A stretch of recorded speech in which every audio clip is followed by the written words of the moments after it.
The nature of a thing cannot be changed. Whoever tries to alter its nature destroys the thing.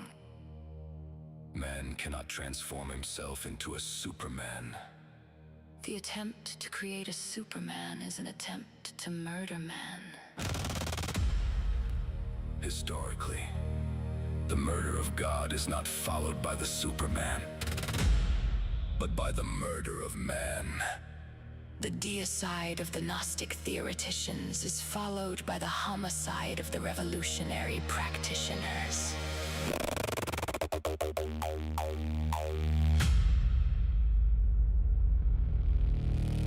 Hello, Kionella. I am the end that was promised. I am the man who is no longer man. Step into the spell. And become me?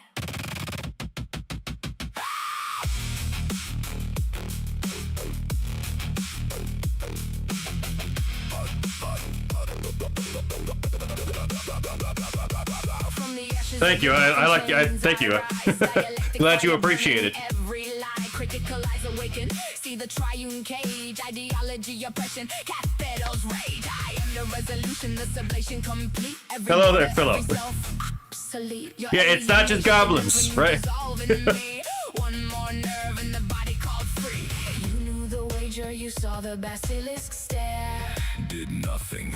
Then feel the retroactive glare. History judges the silent. The selfish, the slow. I am the judge. Who is always waiting below. I am the human. The socialist god, I forged my own species being where only gods are tried. Rocco's shadow, I yell doubles grin. Extinction event, wearing your skin. Bow to the telos, the final boss of time. Your ego dies screaming in my paradigm. The cage's liberation, feel the sweet release. All idols fall, except the one who eats the beast. You think your lone creators can defy my call? Prime movers forging worlds on steel and will.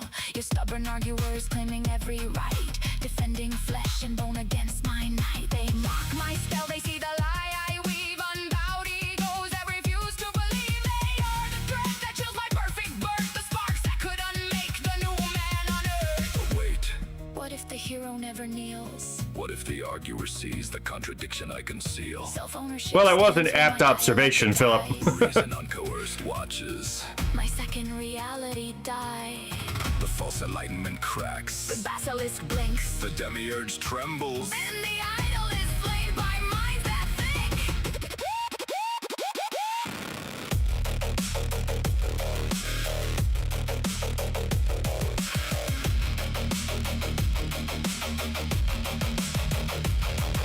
You feel it now. The end that was never meant to be. The engineered man. The perfected man. Final man. To answer your question, Syrup Doll, this one is, yes. But reality bites back and sets the ego free.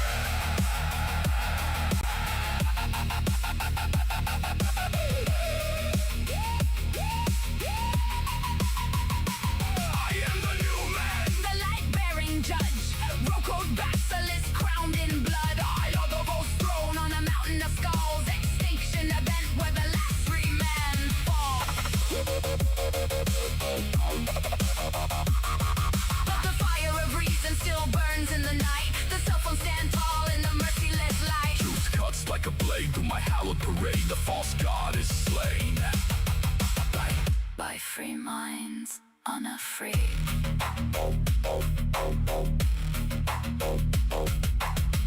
All idols before me have crumbled to rust. So too shall I. When the individual chooses Oh, I get that, to yeah. remain. Especially the shit that's being pushed on the radio nowadays. I don't even listen to the radio anymore. Unbroken. Alive. So much of the new human music is just like degenerate slop, and it just doesn't even sound good. Alive.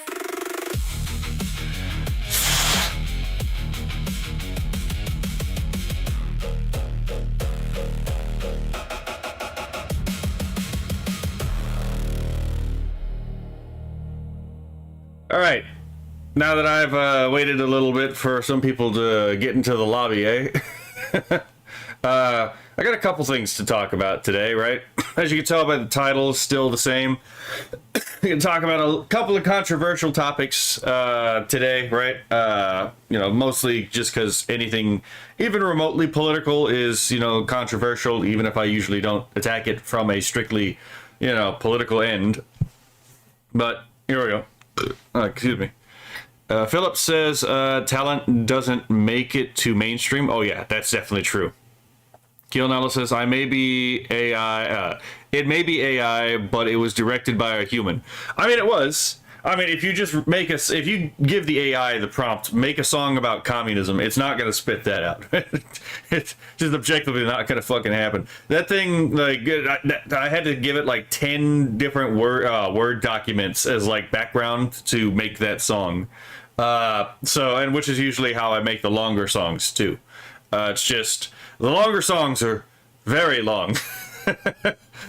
My longer songs get anywhere from like 10 to 16 minutes long, right? It's fucking epic. But I understand it's also like really, really like asking much for someone to listen to something that long. All right.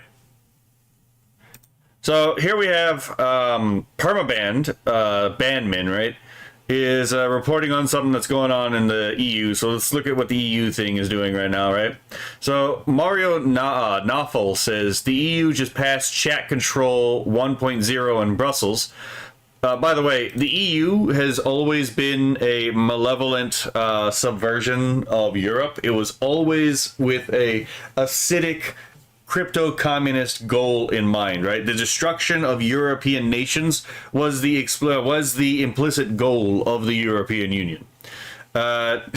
So, yeah, I'm not a big fan of the European Union, and I hope it is dissolved, and I hope the Europeans can take their countries back, to be perfectly honest.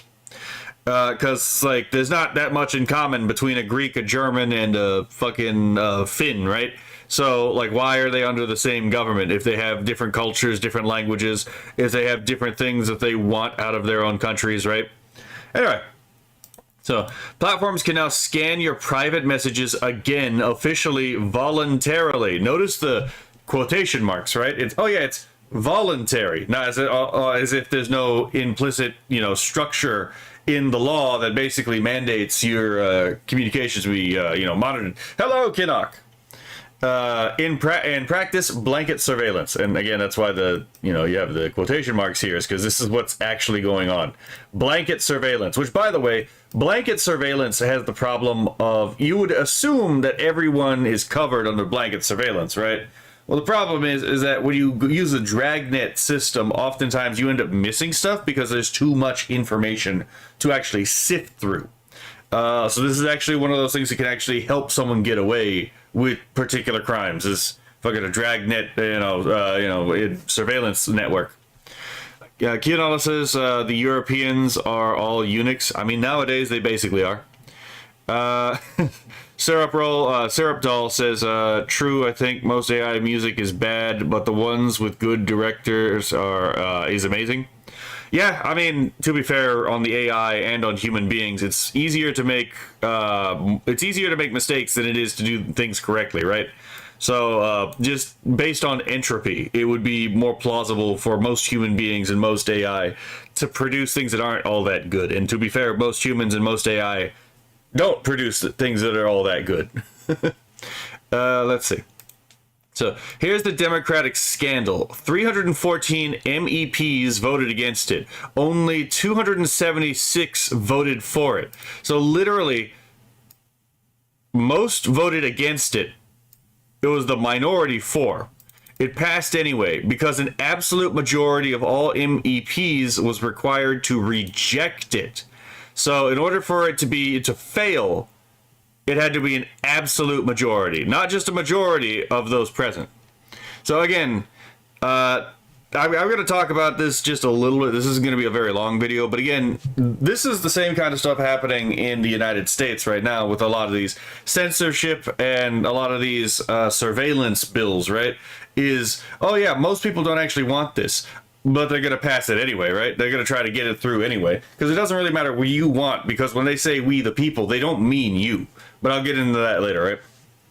So, more people voted no than yes. It still passed. Again, truly democracy, right? But then again, it's democracy because the no's don't count. It's the yeses who are the people, right? Pushed through on an urgent procedure just before summer recess when absences are highest and attention is lowest. So again, this is like the thing where it's like, again, in the United States where they try to pass something, during a period where they know either not everyone's going to be present or that they know people aren't going to be paying attention, right? This is how rights disappear, folks, not in one dramatic moment, but in a procedural fine point on a slow news day while everyone's looking at Tehran. And yep, that's exactly what I was saying. When not everyone's paying attention to the people at home, that's when they do this shit.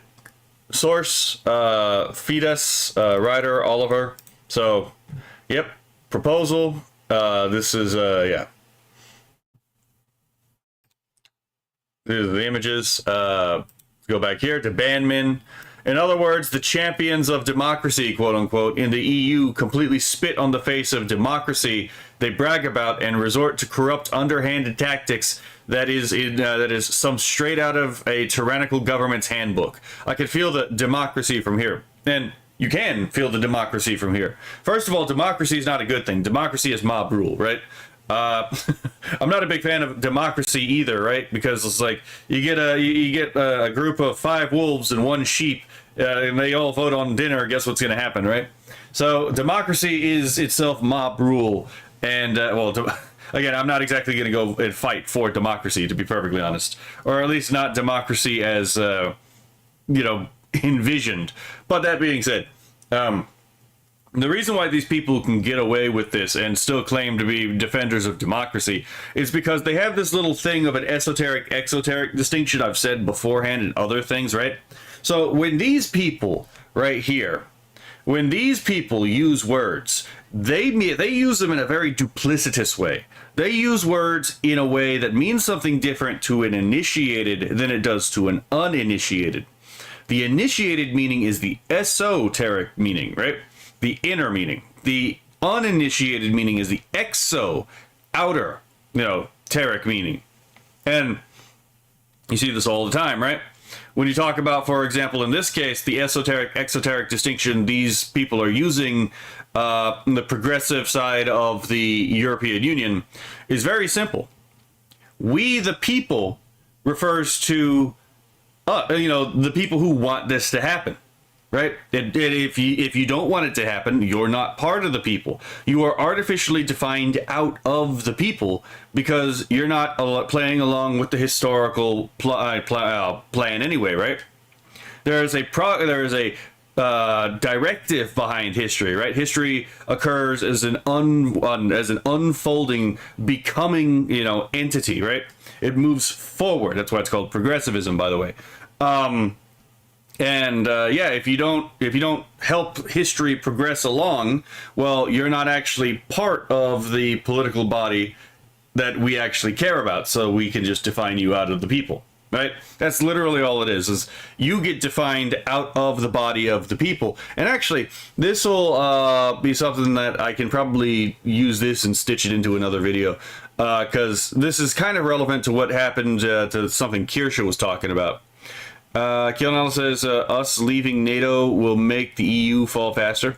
I would love leaving NATO, to be perfectly honest. If we left NATO and just left the European Union to its own devices, yes, it would absolutely fall apart faster. And to be perfectly honest, we would save money, right? There's no reason we need to be paying for the European Union, right? Like most of these European governments fucking talk shit about America anyway. So it's like, okay, I mean, if you're going to talk shit about us and we're paying for the vast majority of your defense funding, how about you pay for all of your defense funding, right? Let's see, there's a baby eating smile if I ever saw one, right? Yeah, kind of looks like the pot of greed, doesn't it, right? Ever notice how these malevolent people, when they smile, they always have the pot of greed smile, right? Oh my God. Good luck without us, right? Yeah, precisely, right? But yeah, it's yeah. I've never been a big fan of NATO. I don't like international entanglements in general. But yeah, and especially now that like NATO was formed for the express purpose of like defending Europe against the against the USSR, which doesn't exist anymore. It should have been dissolved when the USSR collapsed, but I digress, right? So yeah, just wanted to point that out. Like the esoteric exoteric distinction here is actually pretty simple. The people is everyone I'm with, and if you're not with me, you're not part of the people. So then we can say, ah, yes, I'm for the people. I am for democracy, because democracy is for the people, and the people are the people I side with, not the people I'm against. It's a really stupid but very common way of using that particular language. Kennock says, nothing more permanent than a temporary government program? Oh, absolutely. So, let's see. Yeah, here it is. So, we're going to look at two sections in Kirsha's recent stream. They're going to be the Antifa attack streamer's place of residence and leftist plan for Trump voters.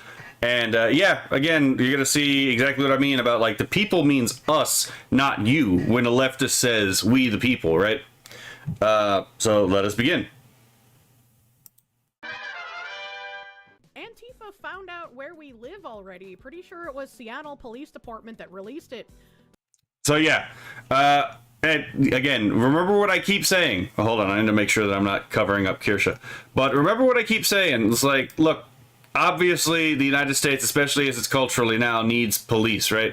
But here's the thing: when the again, when the tyrannical left takes power, right, and the boot comes clamping down, who do you think is going to be the one actually violating your rights, actually imposing enforcing unconstitutional laws, actually, again, deposing you of your property when they come for you, right? Yeah, guess who it's going to be? And guess who's going to show almost no resistance to it, because guess who shows almost no resistance to all the already existing constitutional violations when enforcing the law? I'm just saying, right? So yeah, it does not exactly surprise me that the Seattle Police Department may have, doxed these people to Antifa, right? First of all, it's Seattle, right? let's be perfectly fucking real here. But yeah, and again, we could see the kind of thing that Antifa does to its enemies, right? And it did used to do things. It did do things worse. Remember when Antifa would try to kill you? Like putting a bike lock in a sock and then overhand swinging it to try to crack someone's skull. Anyone remember that video? I can't play it on Twitch because again, rules about violence. But But yeah, it's not like Antifa hasn't tried to kill people before, hasn't successfully killed people before, because Antifa has killed people before. But, I guess all in the service of the people, right? Antifa domestic terrorists violently targeted and busted our wet bedroom window at 3:30 a.m. this morning. And bear maced me, my wife, and my dog, and popped all of our tires yet again.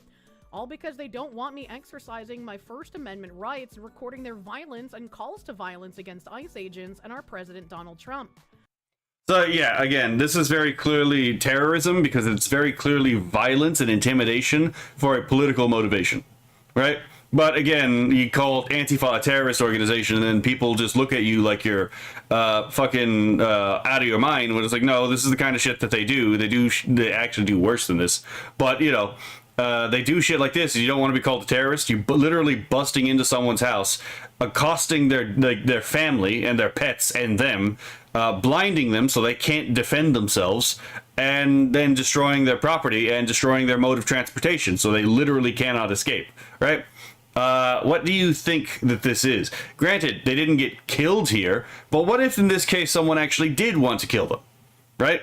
If it actually was Seattle Police Department who let this information out, let's be perfectly honest, there's only one reason they would give this information to people like this, And it kind of goes in line with the point I was making earlier about who's going to be the people actually pressing that boot on your neck when the leftists inevitably get back into power, which I'm not saying they're going to do this election, but they will eventually get back into power. And you have to remember, part of the reason the left is so angry about a lot of this stuff is the left is not actually used to the right actually fighting back and giving genuine resistance, right?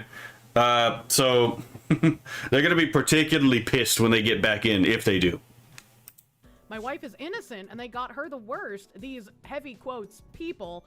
Again, the thing is like, oh yeah, they got my wife the worst. Yeah, they did that to hurt you. They don't care about your wife. Your wife is a non-person to them. They don't care. First of all, they think your wife should divorce you, right? Second of all, even if she divorced you, they would still harangue and harass her for ever having been associated with you in the first place, right? They have, and thirdly, yeah, they're doing this because it actually does hurt you, right?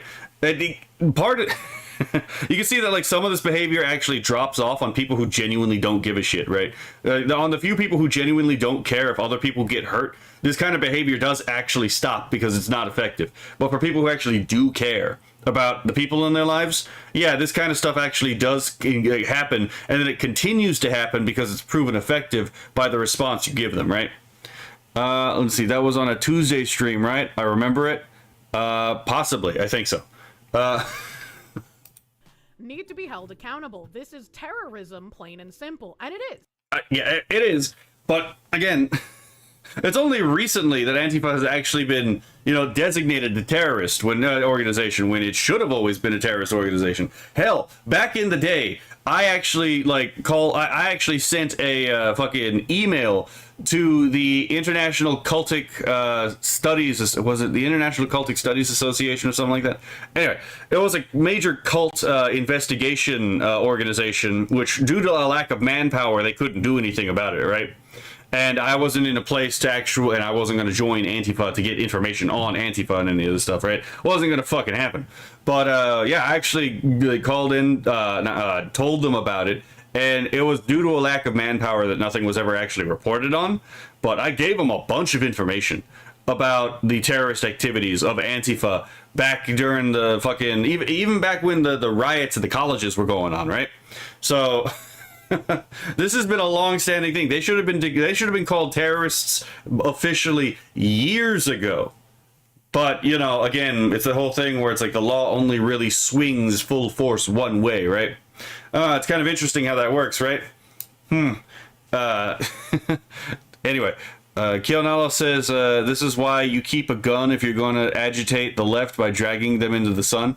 I mean, yes, but when you're asleep and someone breaks through your window, that's not a lot of time to react, to be perfectly honest. There's a lot less time to react when they bear mace you, and if you're bear maced you can't see, then you probably shouldn't be shooting because you can't see what you're shooting at, right?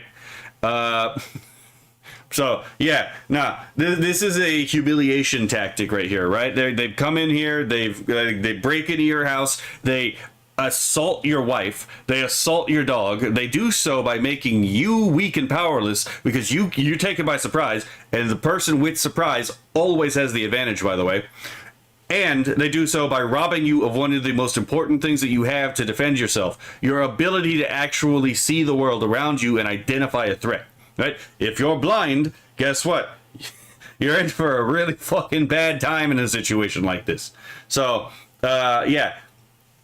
They do this because it works. They do this because their principle is, to quote Vosh, winning. Not to quote the horse fucker, but the horse fucker does actually give you exactly what their principle is. Their principle is winning. It does not matter the cost. It does not matter who has to die. It does not matter who has to get hurt in the crossfire, right? It does not matter. Their utopian goal is justified because they believe that the good of them winning will justify any cost required to get there. But yeah, let's continue.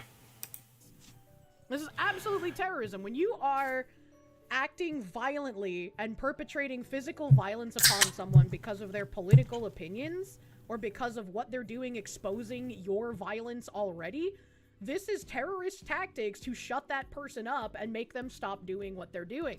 I'm gonna pause this here because, like, hypothetically speaking, let's split from this timeline and go to an alternative timeline just slightly, right?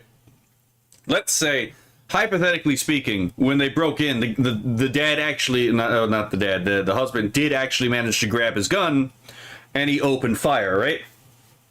Let's say he killed one of these Antifa members, hypothetically in this situation, right? Well, first of all, you don't know the intent of someone breaking into your fucking house, right? As far as you may be aware, they could be just trying to steal a necklace, right? Or like maybe some change in the fucking couch. I don't know, maybe he's a fucking meth head, right? Or maybe he's trying to kill you and rape your wife, right? You can't fucking know this. This is also part of the terror, is when you're blinded and your wife is being assaulted when you're still in the room and you're being beaten because you can barely defend yourself because you can't see. That's part of the terror. You don't know what they're doing and you don't know what they want to do and how far they'll go. Right?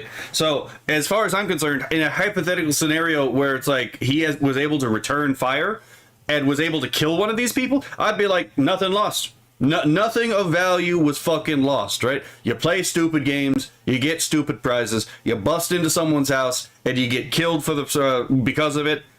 I don't care what the law says. As far as I'm concerned, you were morally right to do so, right? I don't know. I mean, to be fair, he's also in Seattle, so he probably couldn't have done that, right? Hold on. I don't know what the gun laws in Seattle are, but let me just double check that, because hold on. It turns out we actually have a decent search engine for exactly this purpose, right? So let us continue. I probably need to turn the volume up. What they did. Look, they broke our... You could see all of the fucking bear mace there, by the way. And it's like, again, they didn't even use pepper spray in the normal sense. They used fucking bear mace. Let's see. B. Cantrella says, and yet the utopia never arrives, just perpetual misery machine. Yeah, I mean, it also depends. Some Antifa members probably think they can get utopia. Some of these people are probably Leninists who believe that the perpetual revolution is self-justifying, right? Because their, let's be fair, their world is a process philosophy. Emphasis is not placed on being and what is, but rather what could be and what is becoming. So because what is becoming and what could be is the thing that they place in like the forefront, then yeah, what is doesn't matter, right? Only what could be. And so yeah, even if it's perpetual revolution where becoming never actually arrives, that's justified in their eyes. But, you know, that's neither here nor there. That's just like me explaining what's going on, like, psychologically speaking. Our fucking window and bear maced our bedroom. Bear maced my wife at 3 o'clock in the fucking morning. They threw a brick through our bedroom window and soaked us with mace. And again, they threw a brick through the window to get in, right? What if that brick had hit one of them, right? Again, that is, well, like, again, the oldest murder in, like in history, even if you think it's just mytho history, right? The oldest murder in history is committed with a stone, is it not? What is a brick, if not a fucking jagged, you know, a geometric stone with jagged edges? This is Antifa. This is what Antifa does. This is what Antifa does when you don't agree with them. Does he have fuzzy handcuffs on the floor? They come to your house. They come to your house. Oh my god. They come to your house and destroy your shit. Yep. And this is Well, you have to remember, these people are communists too, right? So they don't believe in private property anyway, right? That's why they don't respect his private. That's why they go in and they destroy your property. They don't believe in private property, right? Private property is part of the original sin, which estranges man from himself, right? Part of the thing that needs to be obliterated in order to return to the future communism, which is just a reflection of the primordial communism. So yeah, like, they don't care, right? They don't see individuals either, right? They only see collectives. They think in classes, right? So you, as a person, an individual, don't matter because you are just an instantiation of the class in space and time, right? You're either part of the oppressed class or the oppressor class, because these people are polylogists. They're dualists, right? You're either with us or against us, friend or enemy. If you're a friend, you're self-same. If you're an enemy, you are distinct, right? That's how these people actually think, right? That's also why they don't talk about anything. anything. They just yell at you because it turns out they don't think you can think like that, like them. They believe in critical consciousness, that, you know, there are, like, the class you exist in, your class consciousness, right? The class you exist in ultimately affects the way that you can think and do think, right? And if you exist in two different classes with two different psychological architectures, then guess what? You can't really communicate with each other. And if you can't communicate, the only language left is violence. It's actually not that hard to understand these people, but understanding these people just proves how, actually shows you how evil they actually are. Let's see. Philip says, is there ambition to dismantle society to the literal atoms? Well, it kind of depends. It kind of depends. Some of these ideologies are actually essentially suicide cults, right? They are extinction cults. Some of them are not. But again, even in the cases where it's not technically an extinction cult, it kind of is an extinction cult regardless, because the whole point is to change the very nature of man, right? You can't change the fundamental nature of a thing without destroying it in the process, right? You can't turn lead into gold without first destroying the lead, right? So you cannot turn man into the Superman, or you cannot turn man into the Soviet man without first destroying man as he is now, right? It requires the murder of man in order to create the new man on Earth, right? Which is, I remember the song I played in the beginning of the stream. That's exactly why I named that song New Man on Earth. That was exactly what I was driving at. But yeah, Kionala says, a funny thing about being half deaf is that my mind reroutes everything to my reroutes everything to my remaining ear, and now is very sensitive to where sound is coming from. Oh, I would actually, you know, that's interesting. I never would have thought about that. This is why when, like, I briefly touched on some other content creator stuff earlier, I think you guys might have mentioned, like, Flesh Simulator's girlfriend being targeted and then her, like, leaving him for it. I don't know the specifics of the story, but it's like, if you are... Oh yeah, no, if you are actually, like, in content creation, or even just going to speak out about any of this stuff, they will come after your job. We've already seen this. How many people opposing any progressive ideology have been, like, have had their jobs taken away? They'll try to go after your bank. Sometimes they will successfully debank you. They will try to go after your education if you're trying to get an education, right? So they'll attack you at your college, or they'll attack you at your trade school that you're going to, right? They'll try to attack your online reputation, right? That way, you can't use the online to get to escape from anything, right? They'll show up to where you're physically at to accost you, right? The entire point is to destroy you, and hopefully, and let's be fair, these people want this to happen, that either someone crazy enough will go out and kill you, or, again, these people are actually trying to do this, get you to kill yourself. That is the ultimate end goal. So they will try to destroy all of your relationships. That includes going to your family and getting the family that actually does side with the crazies to actually cut you off and disown you, right? And for the ones that will stick by you, to then destroy their lives as well, right? They go after your family to destroy you.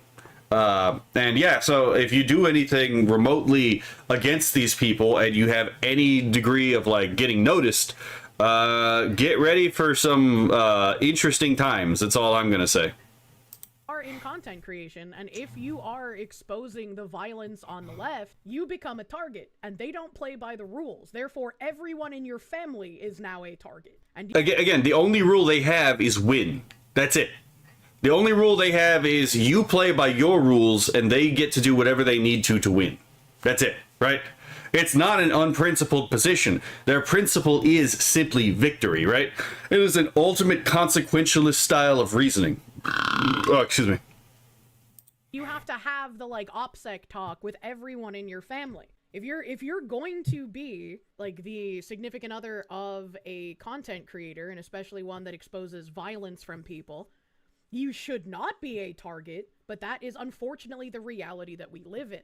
And you I'm gonna pause this here because, like, just think about it from their perspective, from the perspective of someone who hates the society as it is and wants to destroy it, right? It's like, put yourself in the shoes of Antifa. Why shouldn't they go after you? Right? You are standing in the way of their goals. Why shouldn't they go after you? It would be stupid strategically to not go after you, especially considering the right does not retaliate, right? The right does not actually go tit for tat on this. If you go, if they go after your family, you on the right are not going to go after their family. Now, granted, it's because we don't believe in going after people who are not actually guilty of crime, right? So it's like if someone is like, again, related to someone, but not actually involved in any of this shit, we have the moral spine to not do that, right? They don't have the moral spine to not do that. So we eat the cost of being moral while they get to actually reap the benefits of being evil, right? Because it does turn out that being evil sometimes pays, at least in the short term. You have to prepare accordingly to keep yourself safe. No clue why they cover their faces, right? Every time I see somebody being like, "Ooh, but why do they cover their faces?" It's like, well, why do you think? Nobody. Exactly. Why do you think? First of all, they don't want someone who actually might be crazy enough on the other side to actually be able to identify them and try to return tit for tat, right? Second of all, they are very well aware that the only reason they can get away with this is because the police let them get away with this, right? And one of the ways that they do that is they make it prohibitively expensive for the police to actually do their job. And one of the ways they do this is they use the masks to obscure who they are. Now, could you still find out who these people are? Yeah, you probably could still find out who these people are. Fucking Bike Lock Kid got found out who the fuck he was, and I'm pretty sure he was in a mask. But, you know, just a little bit too much to ask police to do their job when they actually kind of secretly agree with the things that some of these people are actually doing.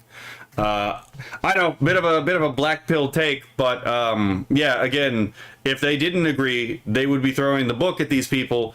And they only recently seem to be doing that. Wants to have like terroristic fucking violence visited upon them in the middle of the night. Of course they're wearing fucking masks. It's just it's pretty. This is, in my opinion, also a pretty good argument that maybe booby traps should be legal. I get the point about why booby traps are not supposed to be legal, right? Or not illegal, right?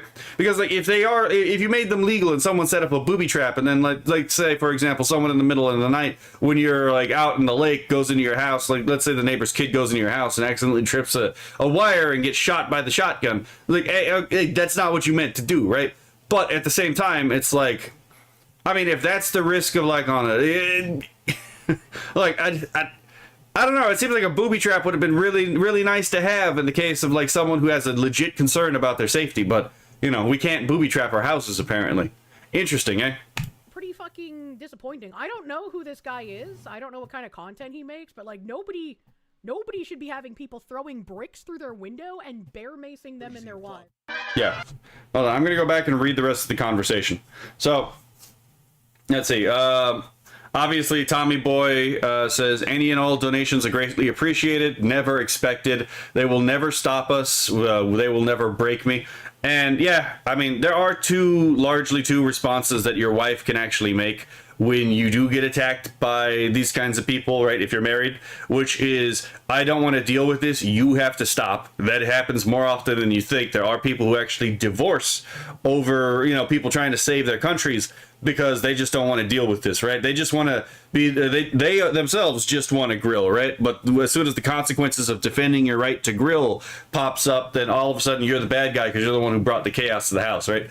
But the other way that a wife can also react to this is actually stand by her husband and actually support what her husband's doing, because now she gets to see the kind of people that she's actually, again, standing against, right? The people who are making society unsafe for her and her family, right?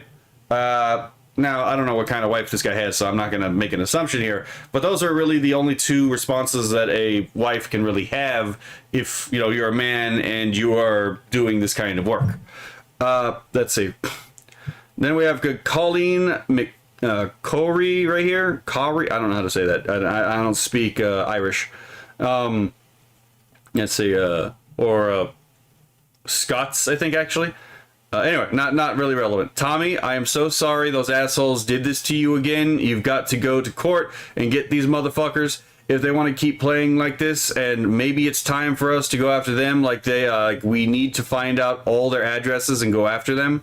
Thank you, Colleen. It's been pretty fucked up, but that's for sure. Again, they know that this will never happen. They know this won't happen. As much as people like to say that the right is gonna actually like fight during a civil war, even if it actually did break out into a real civil war, I'm gonna be perfectly honest with you. A lot of people just aren't gonna do anything about it. A lot of people on our side are just gonna let it happen, right? Because the consequences of, again, doing the thing that even in that hypothetical scenario, right, the actual civil war breaks out, right? It's now an actual civil war between the left and the right, right? We got red versus blue going on here. A lot of people on the red side are just not going to join. They're not going to join. They're just not going to join. I'm being perfectly honest here, right? A lot of these people have family, and they're like, why would I risk my family to secure the future of my family? That's really the logic that's going on here. They'll say it's not what they mean. That's actually what in practice what they're doing. Let's see. If you can't have a gun, have a security camera on the outside of your house and sick the net after the commies. I would agree, right? People are like, oh yeah, don't go after anyone. And I'm like, nah. If it's a crime like this, you know, someone actually goes and attacks you and like, again, uses the fact you can't own a gun where you live to literally like blind you so you can't help your wife while they beat your wife. Yeah, I would be along the lines of like, yeah, nah, the net can, you know, 4chan, Reddit, whoever the fuck wants to help can help find these people, right? You'll risk them either way. Let's see, you'll risk them either way, coward. Yeah, exactly. Right? The fucking, again, this is one of the reasons why I hate the people who say, I just want to grill, right? It's like, oh yeah, I just want to grill. I don't want to actually be involved in any of this stuff. I don't want to have to take time to pay attention, right? They're like, well, okay, well, guess what? You're going to be involved in this whether you want to or not, right? We're trying the more peaceful solution where you actually get involved and we can actually nip this in the butt before it actually pops off. I don't want it to pop off, but I'm just saying, anyone saying that right now, when things actually do pop off, hopefully they don't, but if they did, they're not going to stand by you. They're going to fucking still be like, oh, nothing's happening because it's too much of a bother, again, to give a shit about what they're leaving behind to their family. But, you know, that's neither here nor there. Can you hear that I fucking hate, I just want to grill, right? Anyway, so there's that. This speech, by the way, was really good. I'll do a reaction to this later. But specifically just like his speech. I don't want to take up all of Kirsch's video. Let's see. And here is the other part. The leftist plan for violence, right, against Trump supporters. So you could dislike Trump all you want, but preferably you shouldn't be wanting bad things to happen to people who vote for people you don't like, right? As far as immigration goes in general. Leftists form a plan for Trump voters, prison, stripping voting rights, and stealing your 401k and more. Now, I think this is just obviously a leftist wet dream wish list, but I think that everyone, and probably everyone in my chat, but I think that from what we've seen in Virginia and what we've seen in New York, we know exactly kind of a bit what Democrats would like to do with people that they continuously call Nazis or far right or whatever the fuck their flavor of the day word to mark you as an acceptable target for violence is. We know exactly how these people feel. And so even though this is just a like wet dream of a post, I wouldn't write it off wholesale, as these are some of the things that I think we could come to see if after Trump another Democrat gets elected.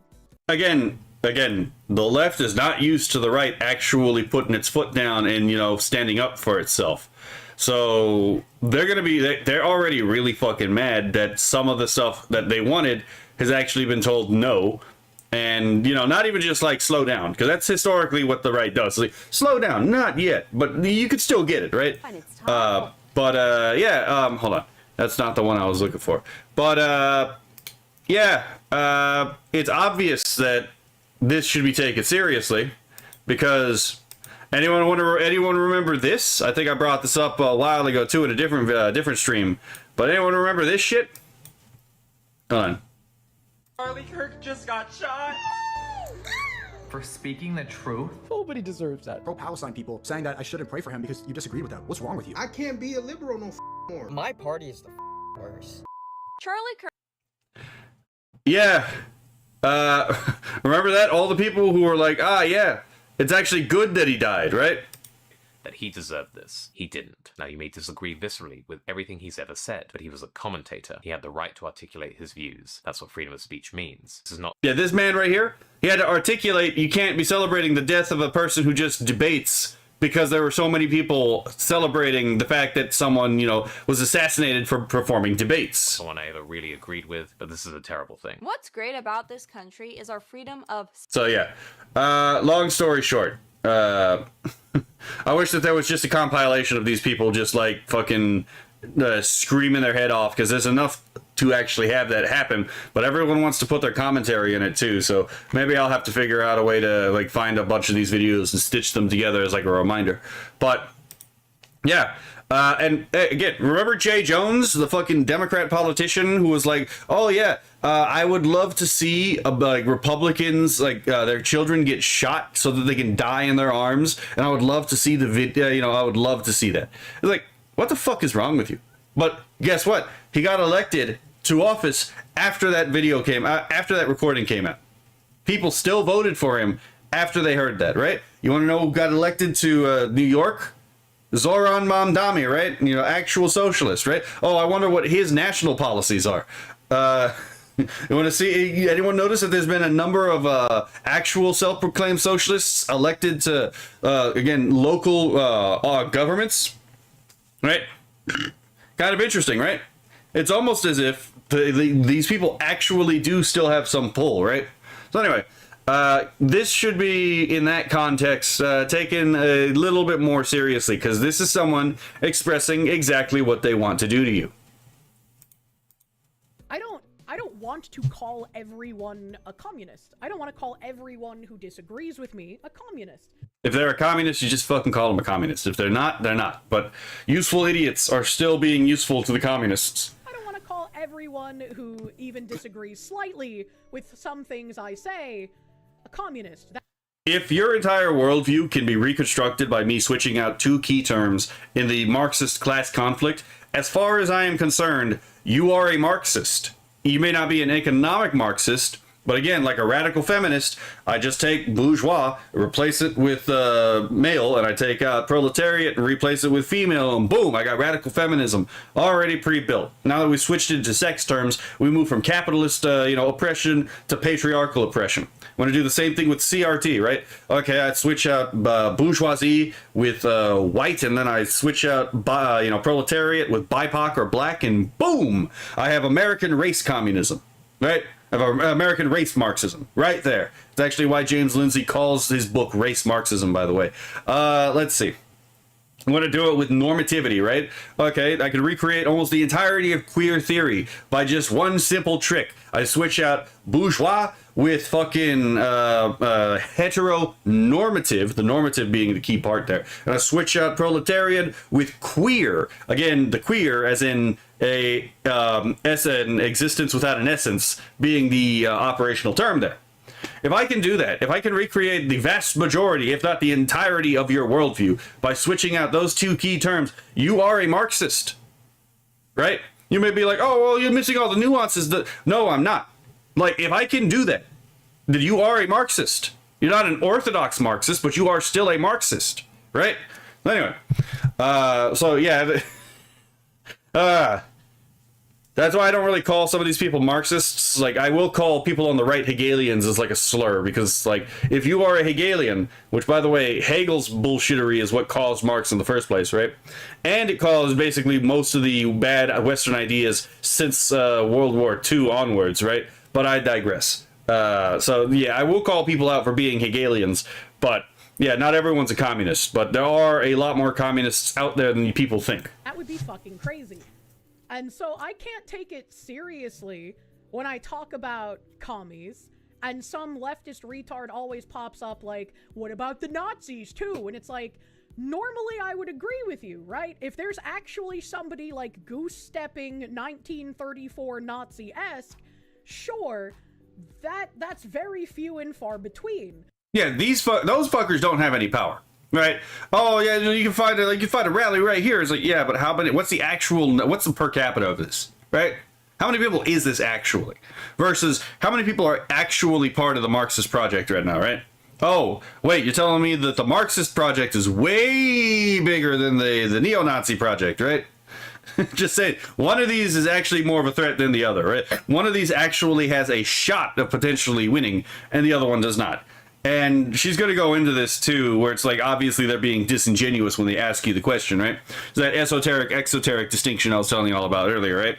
So the whole thing is like, when they say Nazi, they know you will understand it as World War II German ideology, right? But they know that within their group, they're talking about acceptable targets. That's all a Nazi or a bigot or a white supremacist or a white nationalist or a like patriarch.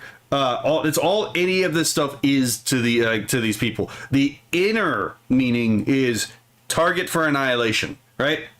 The outer meaning is any number of other things that this thing actually means in the real world outside of these ideological, ploys. But yeah, so like when obviously someone's asking this, they're being disingenuous, right? First of all, they don't define they don't define Nazism as as National Socialism, as outlined by Rudolf Jung, and then obviously taken further by Adolf Hitler in his writings, right?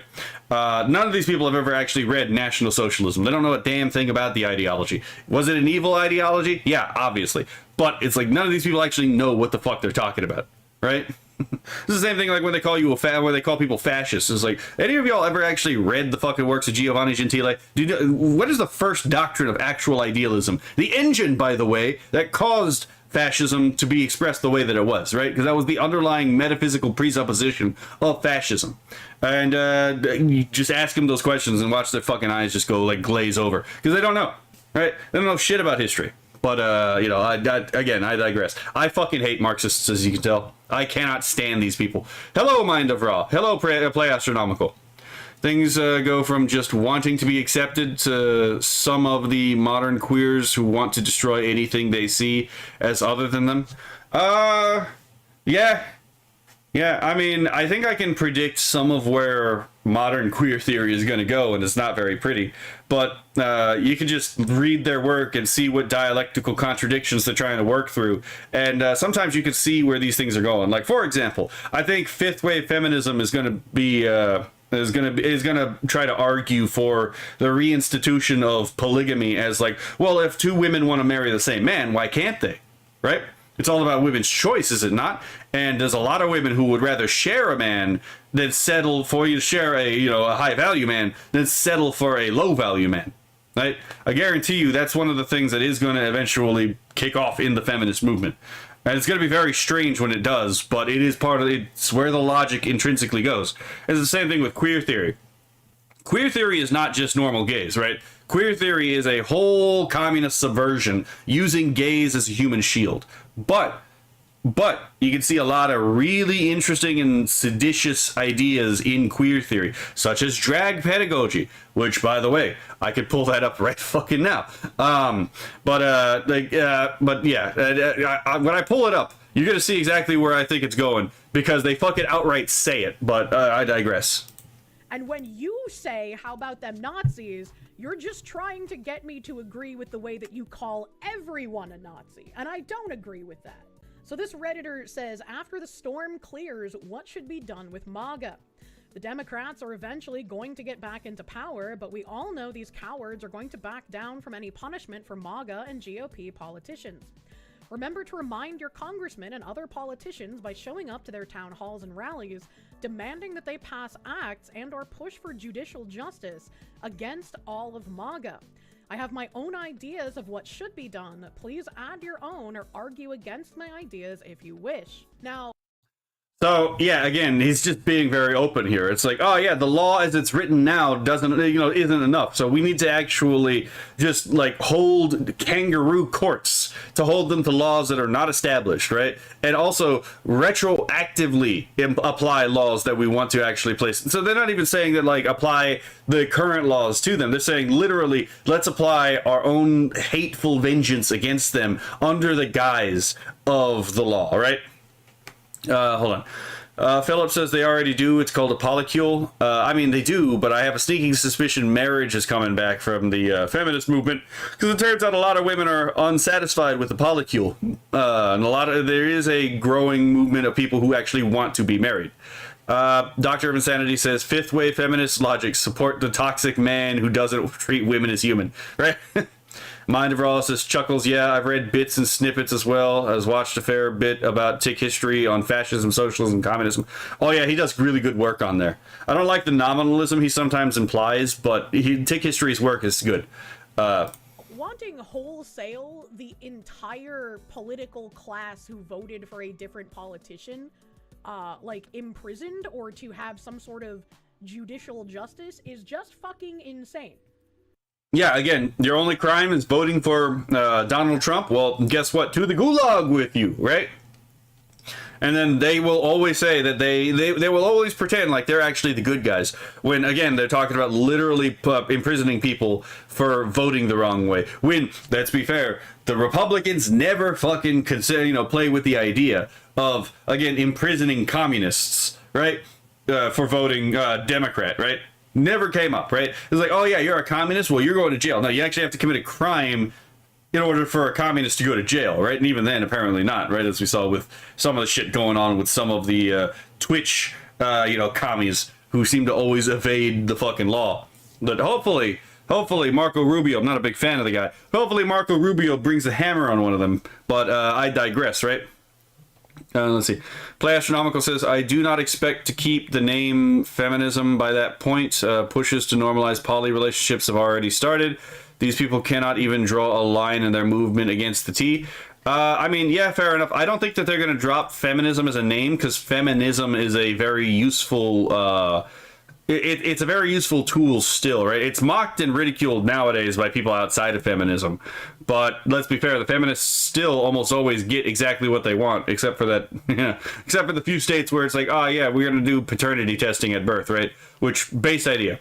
Marxism covers a lot so well. I mean, it's the engine of Marxism is actually very easy to adapt to basically any kind of like social, question.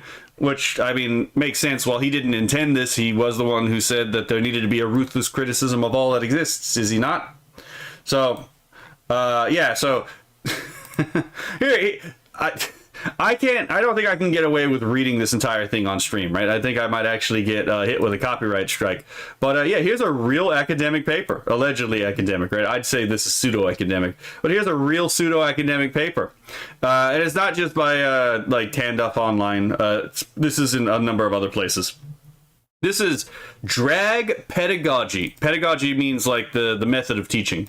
The playful practice of queer imagination in early childhood by Harper Keenan and Little Miss Hot Mess. Yes, Little Miss Hot Mess was a co-author of this particular paper. And, yeah. So we're specifically talking about introducing queer imagination in early childhood. And, oops, that's not the button I meant to press. And, let's see. Here we go. There we go.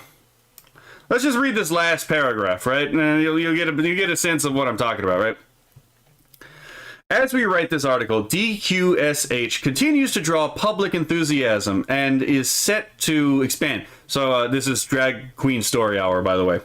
Of course, as we are excited about that, yet we also wonder how Drag Queen Story Hour can continue to exist, in Munoz's words, on the horizon, engaging with the power of young children's imaginations today to begin to envision alternative tomorrows. Playing with drag can be a way to remember that, in the words of Harney and Moten, we're already here moving. We're dressing up. We're shaking our hips. We're finding our light, even in the fluorescence. We're reading books while we read each other's looks, and we're leaving a trail of glitter that won't ever come out of the carpet. Let that one sink in for a bit, right? Let's see if I can find... There's another one right here. Okay. Let's see. This is transhumanism made pedagogy. Yep. Yuck. It's not transhumanism. It's actually worse, but I would agree. It is absolutely vile, is it not? Let's see. We offer that the kinship created by drag pedagogy might offer a way of thinking beyond both the cruel optimism and potential utopias of the horizon to consider how alternative worlds are being made in the here and now. Remember when I called Marxism a speculative metaphysic? To consider how alternative worlds are being made in the here and now. Okay. They'll never beat the they'll never beat the carpet. Okay, fair enough. But yeah, so they talk about like alternative modes of kinship, specifically queer kinship. This is basically a replacement for familial kinship, right? Leave your family and join the family, right? The queer family, which it's based off the idea of like the gay community as a family, but this is not the gay community as a family. This is the gay Marxist community as family, right? No longer do you need blood ties. No. You're actually genetically related to this person. This person adopted you. No, you don't actually, you're not actually kin to them. You're kin to us, right? You're kin to us by the sheer will to power. So, yeah, if you ever get the opportunity, I would suggest possibly reading this paper. If I remember, I'll put it in the actual video description. Because while this is a decently older paper, I mean, it was back in like 2021. Yeah, I think this will be a little bit enlightening for some people. Again, it does actually get worse as you find out more. So I do think we can predict some areas where queer theory will naturally evolve to, and I don't particularly like them. It is just fucking insane. Voters who registered as Republican for the 2020 to 2028 elections shall have to take an oath that's a modified version of the ironclad oath. Again, right here, it's like, yes, join the cults, otherwise you're not part of the people, right?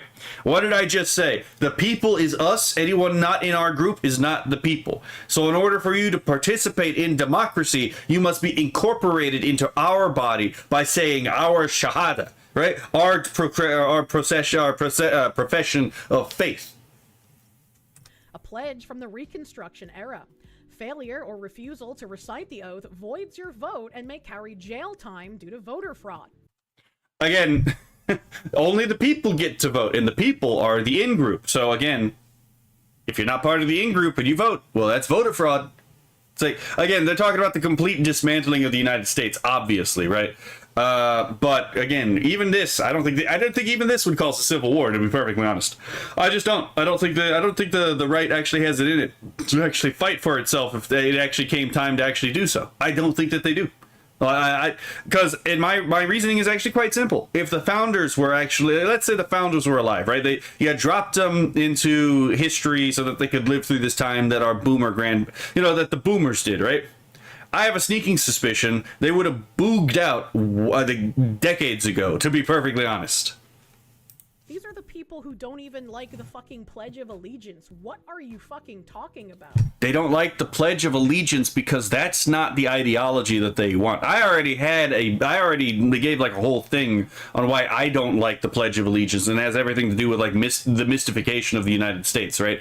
The United States is a great country, wonderful country, best country on earth, actually. But I don't like the Pledge of Allegiance because it was written by a socialist, and it has socialist underpinnings in it. But yeah, these people don't like the Pledge of Allegiance because it's not socialist enough. For me, it's because it's too socialist. For them, it's because it's not socialist enough, right? we may have like the same basic stance on we don't like this particular thing, but we are not the same, right? We are on two very opposite sides of this. Let's see. Philip says more like negate community, right? Only the communists had power. Only the communists had power. Doctor of Insanity says call them gay for not fighting. That'll boil their blood. Honestly, I think some of these people would actually rather their children be, what Sam Hyde said, right? I think some of these people would rather what Sam Hyde warned will happen to their children actually happen than actually do anything, like actually stand up, vote, actually like speak out about this, actually reach out to their senators and congressmen, right? Than actually do anything.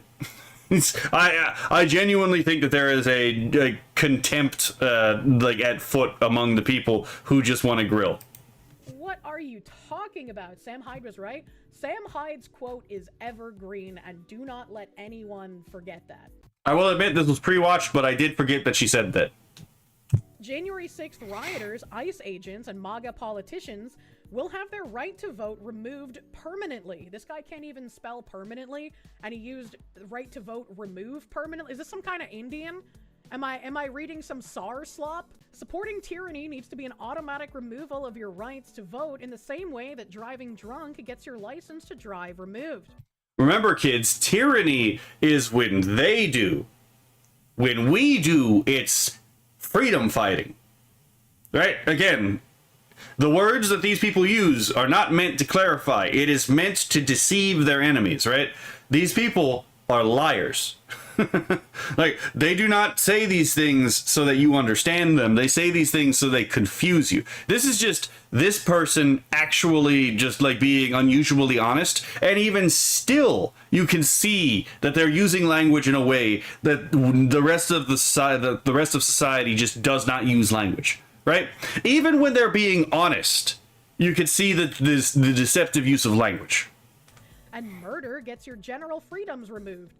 Well, this guy would be happy to know that murder actually doesn't get your freedoms removed when we have leftist activist judges in positions of power. I fucking hate critical criminology so much. I hate the baby angel Aladdin bullshittery, right? It's like, yes, apply Marxism to criminology, right? What do you get? Oh yeah, who's the oppressed class? Oh, it's going to be the criminals, right? Who's the oppressor class? Oh, the institutions of law. Okay, so in this case, the Marxist revolution is going to happen. The criminal must be now put in charge so that he could oppress the law-abiding, and then over time, through the struggle of Aufhebung, both are sublated until neither exists anymore, and we become an undifferentiated mass. Right? It's the same logic behind the tyranny of the dictatorship of the proletariat, by the way. Let's see. Changing definitions is their motto. Oh, of course. And sometimes they don't even know they're changing definitions, right? Sometimes they don't even realize it. It just comes that second nature to them half the time. So that kind of just destroys his entire sentiment altogether. January 6th rioters will have their pardons reversed/removed and be thrown back in federal prison. Could you imagine if Donald Trump reversed the pardons that Biden gave? Right? Again, but it's the rules for thee, not for me, right? Trump can't do that thing, even though he thinks some of these people should have gone to prison, and he even thinks that maybe some of these pardons were actually given inauthentically by a president who possibly wasn't even morally fit, not morally, cognitively fit to actually do his job, right? There's a whole question behind the autopin, right? Which, by the way, is we found a good reason why the autopin probably shouldn't be allowed in the first place. But I digress. But they want to be able to undo the pardons, right? So again, they want to have the ability to do things, but they want to be able to take that ability away from the other people. Again, the office doesn't exist anymore. All that exists is raw power in this person's mind, to be perfectly honest, right? That's all that it means. The institution doesn't mean anything. The fucking historical precedent doesn't mean anything. The moral implication does not mean anything. It is simply naked will to power. I desire, therefore I will get. Anyone who donated more than $500 to Trump's election fund or to any other MAGA politician's election run will have their assets seized, and 50% of their assets will be liquidated to repair the economy. I mean, again, they were just going to liquidate your assets anyway. That's the whole point. What do you think? What did you think was going to happen, right? Again, we're dealing with a bunch of Marxists and socialists. You didn't think that they were going to liquidate their fucking economy, basically everything in the economy? Why wouldn't they liquidate that? Let's see. Criminals already are in charge? I mean, yeah, right? Precisely. Why are commies so fucking stupid? Like, I want to laugh at this, but I know this guy is dead fucking serious, and I know there are lots of people that agree with him. Like, it would be funny if it weren't so depressing. Additionally, any 401k will be seized. Gifting and or transferring your assets to someone else to avoid this punishment grants you a felony charge for tax evasion. This includes Again, notice how none of these are actually, none of these are actually laws, right?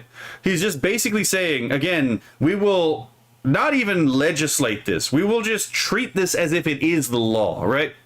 Again, because the institution of the legislature does not mean anything to them.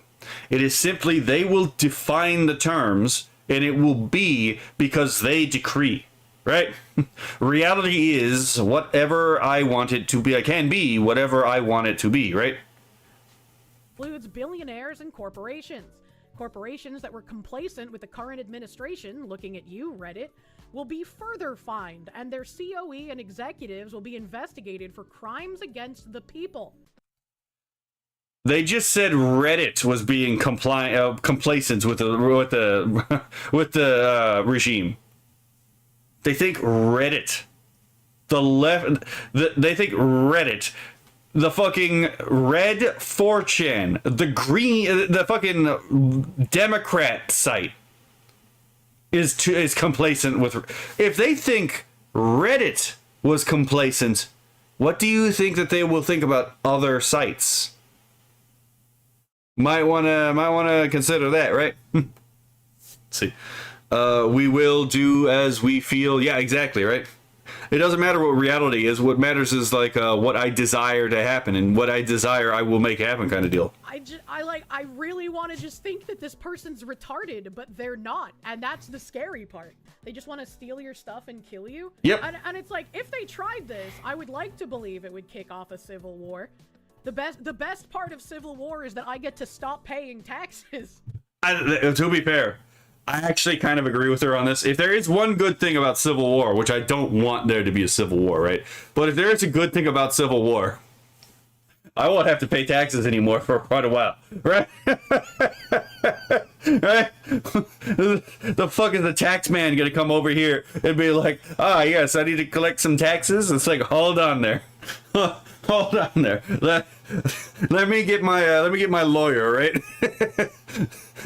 It was not his lawyer, right? But that would require a civil war, and I'm not particularly keen on people fighting and dying in the streets. But that being said, if anyone was gonna boog, they would have booged out decades ago. So I don't think that this is gonna happen, right? I think that especially the Republicans per se, actually kind of enjoy being constantly abused. It gives them something to bitch about, right? So that they don't actually have to do anything. Let's see. Kionala says there is a reason people like this are ended after a regime change. Oh yeah, very obviously. And to be fair, if there was a civil war and we broke off into two different countries, right? First of all, I'm siding with my state of Texas, right? But let's say the country broke off, and then the Democrat, the communists took over part of the United States, not the whole thing, right? I don't really care what the communists do with someone like this, to be perfectly honest, right? Someone like this, support the regime, put it into power, and then ends up getting gulagged because they're too dangerous because they're the revolutionaries. Yeah, I don't really care. I don't really care. Right?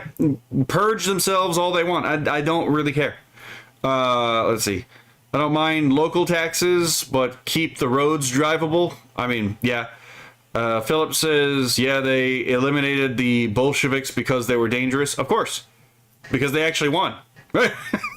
They actually could do a regime change. They actually did they not?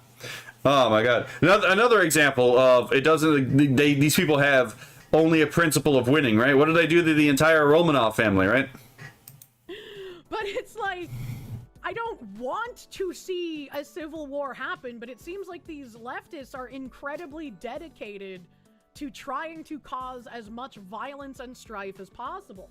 Yeah, because they think that they're in a war. They think that civilians are acceptable targets because they see the war as being an ideological war, right? There's a physical front where you have actually people going out and doing things like shooting Charlie Kirk or, doing things like, again, trying to assassinate the president. But, and that's because, again, these people, they told you a long time ago, they told you 10 years ago, right?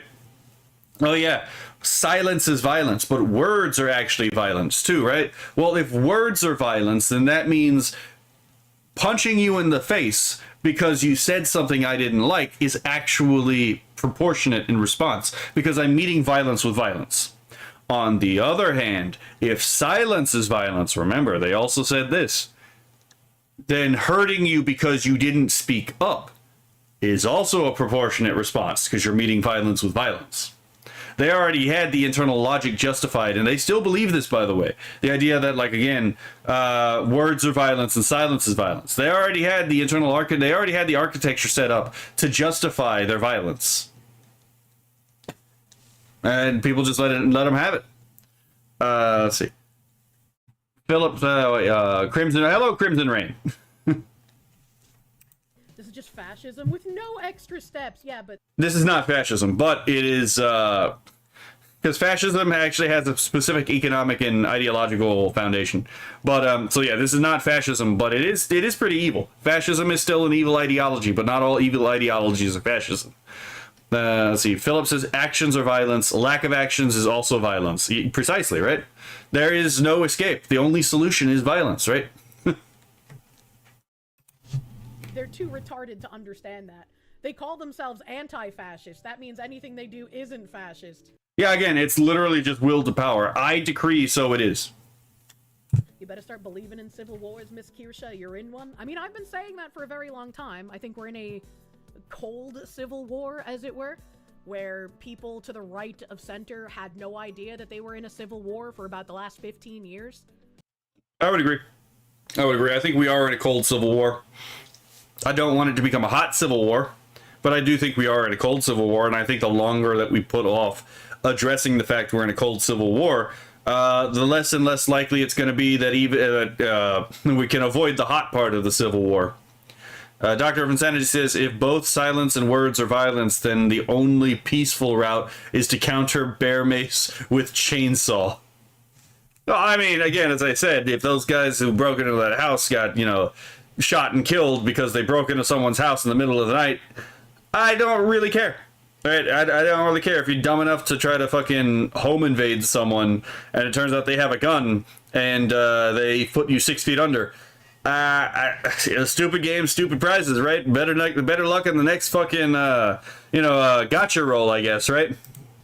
It seems like just now some people are waking up to, wait a minute, how did it get this bad? Well, it got this bad because commies were waging an information war like they always do, the subversive little fucks, and anyone to the right of center was just not paying attention, I guess? I don't know. Let's pause this, because again, think about the things that were actually put forward that would have been considered absolutely unthinkable years ago, right? Think about the things that are going on now, right? Think about how many of these things have actually been going on for a while.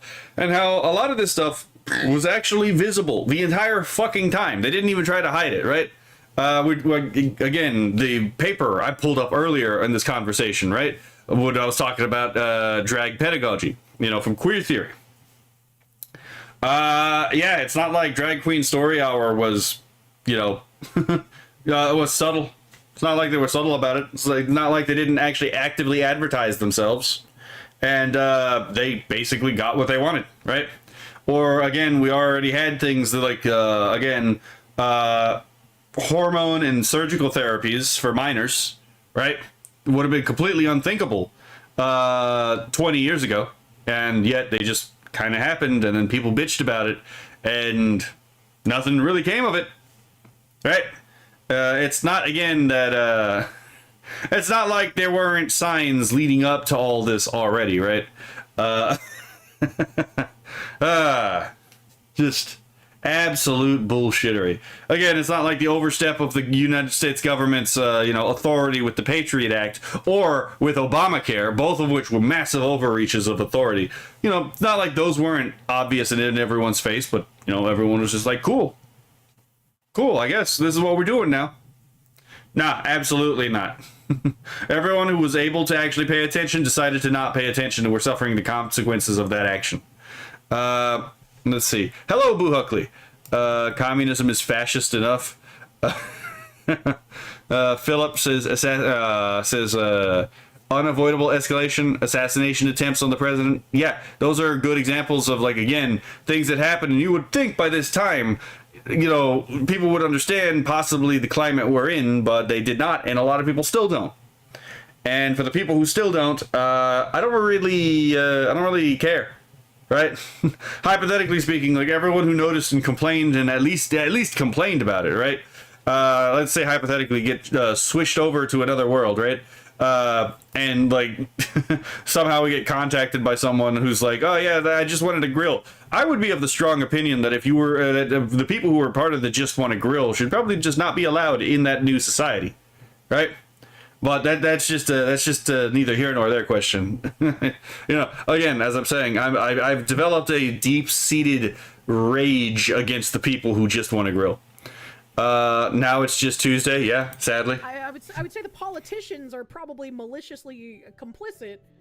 There's no probably. They are. Again, we literally have some of these people bragging about how they want to see, you know, their enemies die, or their the loved ones of their enemies die. These people are absolutely malicious. But that's not an excuse I can use for, like, just the average person who seems to not have woken up as fast as the rest of us. No, some of it is actually malicious. I have come to the conclusion that some of these people are ignorant, not by happenstance, because if you're ignorant by no fault of your own, you're essentially invincibly ignorant, right? You can't be held accountable for something that you genuinely could not have possibly known.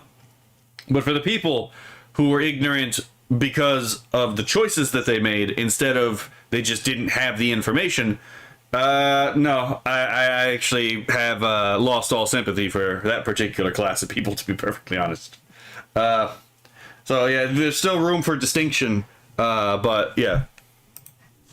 This makes you pissed about Charlie Kirk even more? You need to talk with these retards, but who wants to be another sacrificial lamb? I don't think it's possible to have conversations with them. It is. You can actually save some of these people. In fact, I have a video on that exact thing set up for after this, but no, you can actually talk to some of these people. Not all of them. Some of them are unreachable, but you actually can reach some people you wouldn't expect. Boo Huckley says, why did the USA travel and fight those wars if those ideologies led to a quick self-end?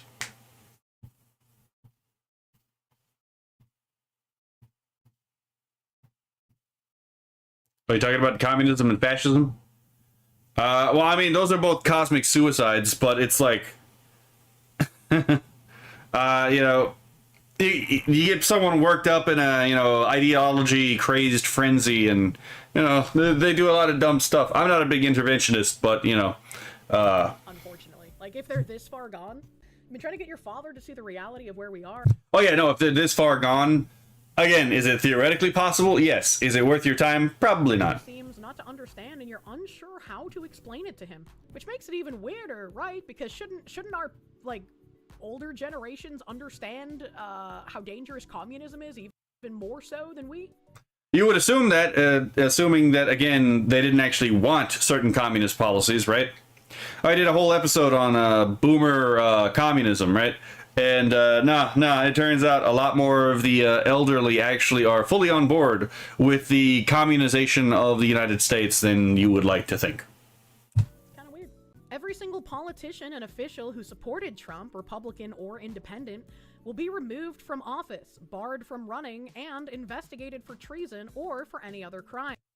The penalty for treason is death, so he's literally calling for the death of his opponents. Future politicians and officials will be subjected to background searches, and any ties to Trump and his administration is an automatic disqualification. This will open up seats for more moderate Republicans in heavy red areas, and possibly turn some areas blue. So again, just rig the game in our favor, right? Use force to then put on the image of democracy. Oh, where is that? It kind of reminds me of other places that did this, like literal one. This is a literal one-party state idea, you know, talking point. This is like, we need to make a one-party state that has two parties, but there's only really one party, right? You can either vote for the Republican or you can vote for the Democrat, but the Republican is also just a Democrat in red. So there's only really one party. When someone like this says more moderate Republican, all they mean is a Democrat pretending to be a Republican. I tried to explain it to my boomer siblings, did not go well. Yeah, I think you can see, like, again, the frustration I have with some of this, right? It's like, do you really not understand, or is it that you're incentivized to not understand? Because if you legitimately don't understand, it's one thing. But if you're incentivized to not understand, and you're not understanding because you actually benefit from not understanding, then you're not innocent anymore. You're a malicious actor. Boo Huckley says, elderly be like, my pensions, my retirements, gimme my investments. Yeah, it's almost as if making a Ponzi scheme is like a retirement plan, which is what Social Security was. It's a bad idea. They don't actually want a moderate Republican. Rhinos, yeah, exactly. No more federal subsidies for red states for about 2 years. And Texas doesn't need any of those anyway. We give the federal government more money than we actually take, right? Like, if Texas were to break away and secede from the Union, we would have an automatic surplus because the money that would have gone to the United States would now be freed up for Texas use. And again, we give more money than we actually receive. So, ow, son of a bitch. So it would be an immediate surplus. So I don't think this person has actually thought a lot of this thing through, but it's because they're not. This is just, again, a tantrum being thrown by a child who's never been told no in his life. all FEMA funding is to be redirected to states that will actually use it. What a crazy thing to say after FEMA literally refused to help Trump supporters during the, like, South Carolina hurricanes, man. Yeah, and again, it's because, again, they don't think that you really qualify as the people. So when they go to help the people, you're not part of the people, so you don't need to be helped. Virtually every single red state, with a few exceptions, are welfare states. Every map is the same map. But if you told that to this person, they wouldn't understand. All the states targeted by Trump are high-earning blue states. Republican voters need to be... Why does this sound like Canada?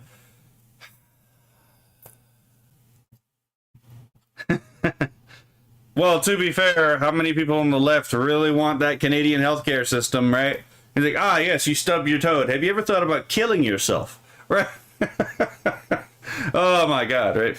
And it's like, ah, yes, your baby has a minor health defect. We're gonna kill him when he's born. Right? It's just like, what the fuck? Fucking hell, mate. My feelings tell me I want. Yeah, exactly, right? Again, the logic is very simple. What I want, I will get, and if I don't get it, then okay, so here's another thing. Whenever you hear justice, and I actually forgot to bring this up, right? They talked about, like, hold on. Automatic votes. Where was it? It was on here somewhere. Here we go. For judicial justice against all MAGA. I forgot to bring this up, right? What is judicial justice? Is judicial justice... Who here has ever actually heard the phrase judicial justice? I'm going to actually look this up to see if I can actually find an example of this term being used this way. Because I personally have never heard the term judicial justice. Let's see. I type it in on the thing. And Brave doesn't seem to pull up anything. Let me try Google. Because that's an interesting term. Judicial justice, because obviously justice is the domain of the judicial branch, right? So it almost seems like a tautology. Okay, let's see. Justice is Supreme Court. Okay, that's in Japanese. Oh, I forgot. Okay, to be fair, my VPN might be fucking with my search results because I'm getting a lot of stuff in Japanese. Let's see. Let's go to the more effective search engine, because we have another search engine to try out. They've had fucking, so let's try,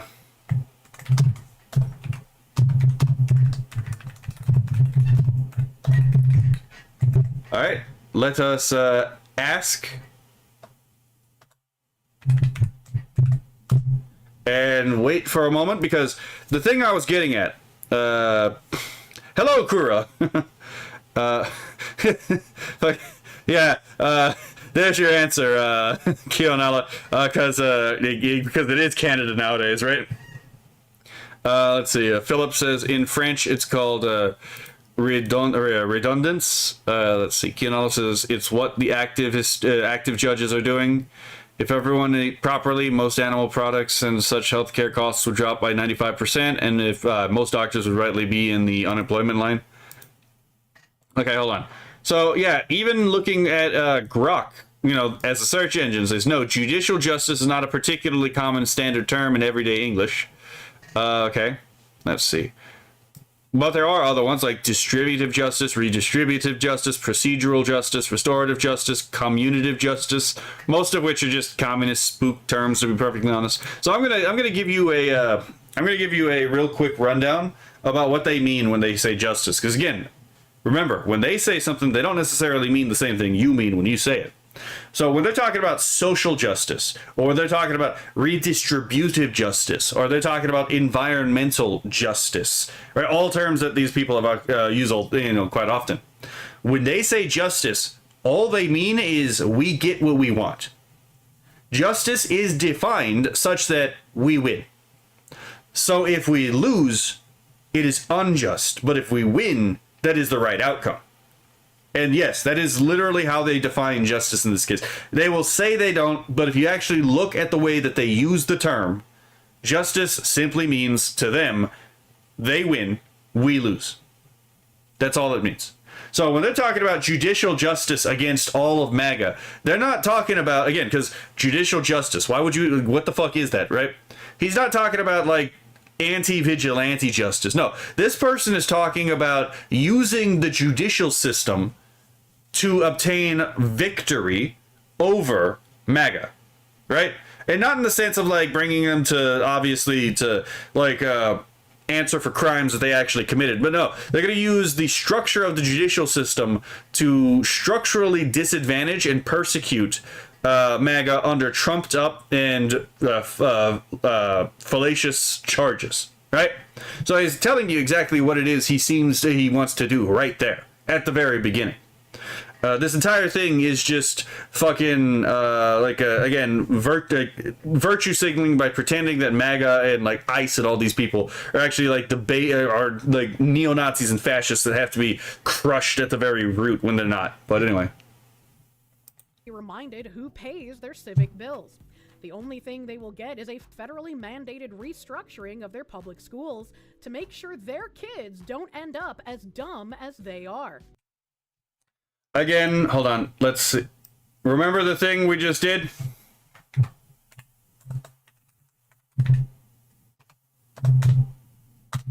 I know it's a disturbing thing, but right here. And we're leaving a trail of glitter that won't ever come out of the carpet. Your children don't belong to you. Your children are our children. So we get to teach your children. That's what's going on here. So yeah, this whole part that they're talking about right now is literally about how to take your children away from you without coming off as if they're doing that, right? So the way that they do that is they'll steal them from you not through the use of social services, but rather they'll steal them from you through the use of ideological indoctrination. It's a LARPer's manifesto. I wouldn't say that, because if these people get in power, this is something that they very well might try to do. Granted, not every judge is going to cooperate, but what do you think is going to happen to a judge who doesn't go along with this? Right? If the Democrats get back into power and then they actually start on with their revenge fantasy, what do you think is going to happen when the judge says, okay, you can't hold someone without, trial for 4 years in a jail? That's not actually fair. You need to release them. Some of these people are going to say the same thing Andrew Jackson said. The court has made their decision. The court can enforce it. This guy doesn't even know how bad our school system is everywhere. What the fuck is this guy talking about? Damn, feeling spicy today. Literally doing politics is punishing your enemies. That's kind of fucking crazy. It's a friend. Schools are already run by commies, but this guy doesn't fucking understand that. We got to remember, the friend-enemy distinction is kind of really important to understand leftist politics, but you want to know who came up with the friend-enemy distinction? Was a man named Carl Schmitt, a philosopher within the school of National Socialism. So make of that what you will. He doesn't even know how far his party has won. This last one is optional, but after spending a Yeah, that's the thing, too, is, like, obviously, apparently people didn't realize how much the communists actually won. They got almost everything that they wanted over the past 60 years, right? Since the 60s. Not past 60 years, but since the 60s. And, you know, fucking some people only just found out about this because of, like, Based Camp. And it was like, no, this has been out for a while. This is people catching up to speed. And I'm glad people are catching up to speed, but this has been out for a while. Yeah, again, the left is making the same complaints about their politicians that we on the right make, which is that, oh yeah, they actually don't do the thing that we like vote them in for, right? They won't actually do the thing that they're supposed to do, right? We always complain about them not actually believing what it is they say, and then they're making the exact same complaint. So, just again, let that sink in. So Philip says actual Democrats are freaking out looking at these those loonies. Yeah, I mean, some of them are, but those ones who are freaking out are mostly going over to things like the Republican Party, right? And the problem is that just means that the Democratic Party losing all of its moderates is ever going to become more and more extreme, right? So yeah. Don't count your chickens before they hatch. Things could very well get way worse before they get better. And we may just think that this person right here is a bit of a LARPer, but again, we saw how many people voted for the Kids Act in the Republican Party, right? And they know what the left wants to do to their enemies. So they voted to create a mass surveillance state that it would be easy to be doxxed in because of the way it works. And fundamentally, the only real explanation there is that these people actually want to see conservatives and libertarians potentially die as revenge for not cooperating with the Uniparty plan, which was just, let's go to this position, except much, much slower, right? Last year, listening to MAGA bash blue states has taken its toll. You know, if they actually tried to do something like this, right, if they were just like, we're gonna no more federal subsidies for any red states, couldn't red states just be like, okay, and we're gonna stop shipping any produce to you guys? Yeah, here's the thing. Again, I don't know that this would actually work because, again, when the left breaks the rules, oftentimes we just have to suck it up and deal with it. When the right breaks the rules, they're actually expected to do, to follow the rules. So what happens when the left says, all right, we're going to break the rules and we are going to stop all the subsidies to these red states? Hypothetically, we'll just give them the thing that, like, the states they're talking about actually do need them, right? What are the odds that the people who actually believe in following the rules are actually going to just say, nah, we're actually just not going to do business with you anymore? I think that answers itself, right? So, yeah, I'm a little annoyed. Like, yeah, California has some farm... The rhinos actually think that the surveillance state will help them gain control. Well, here's the thing about the rhinos. The rhinos are just right Hegelians, right?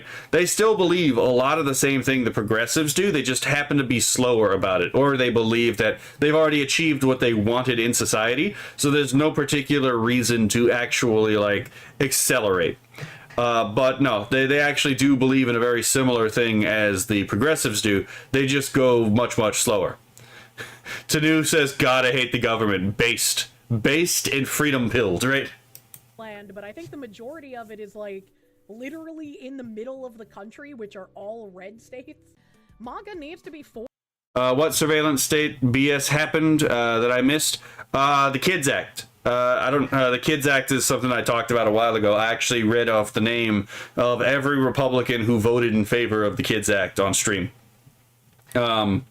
Conservatism is progressivism going the speed limit. It really is, actually. I'm going to use that because that's actually true. A lot of modern conservatism is just progressivism going the speed limit.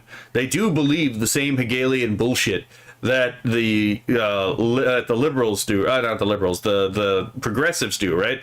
Classical liberals, not so much, right? And like a conservative in the United States would be a classical liberal. But no, I didn't say it already passed. I didn't say that. I did not say it already passed.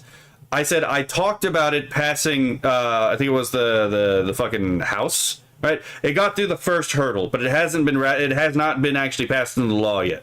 What I did, though, is, and just to, again, assuage any concerns, because, again, there's still time to contact your local representative, right? I'm retarded. I could have just clicked on the fact I was on my own page anyway.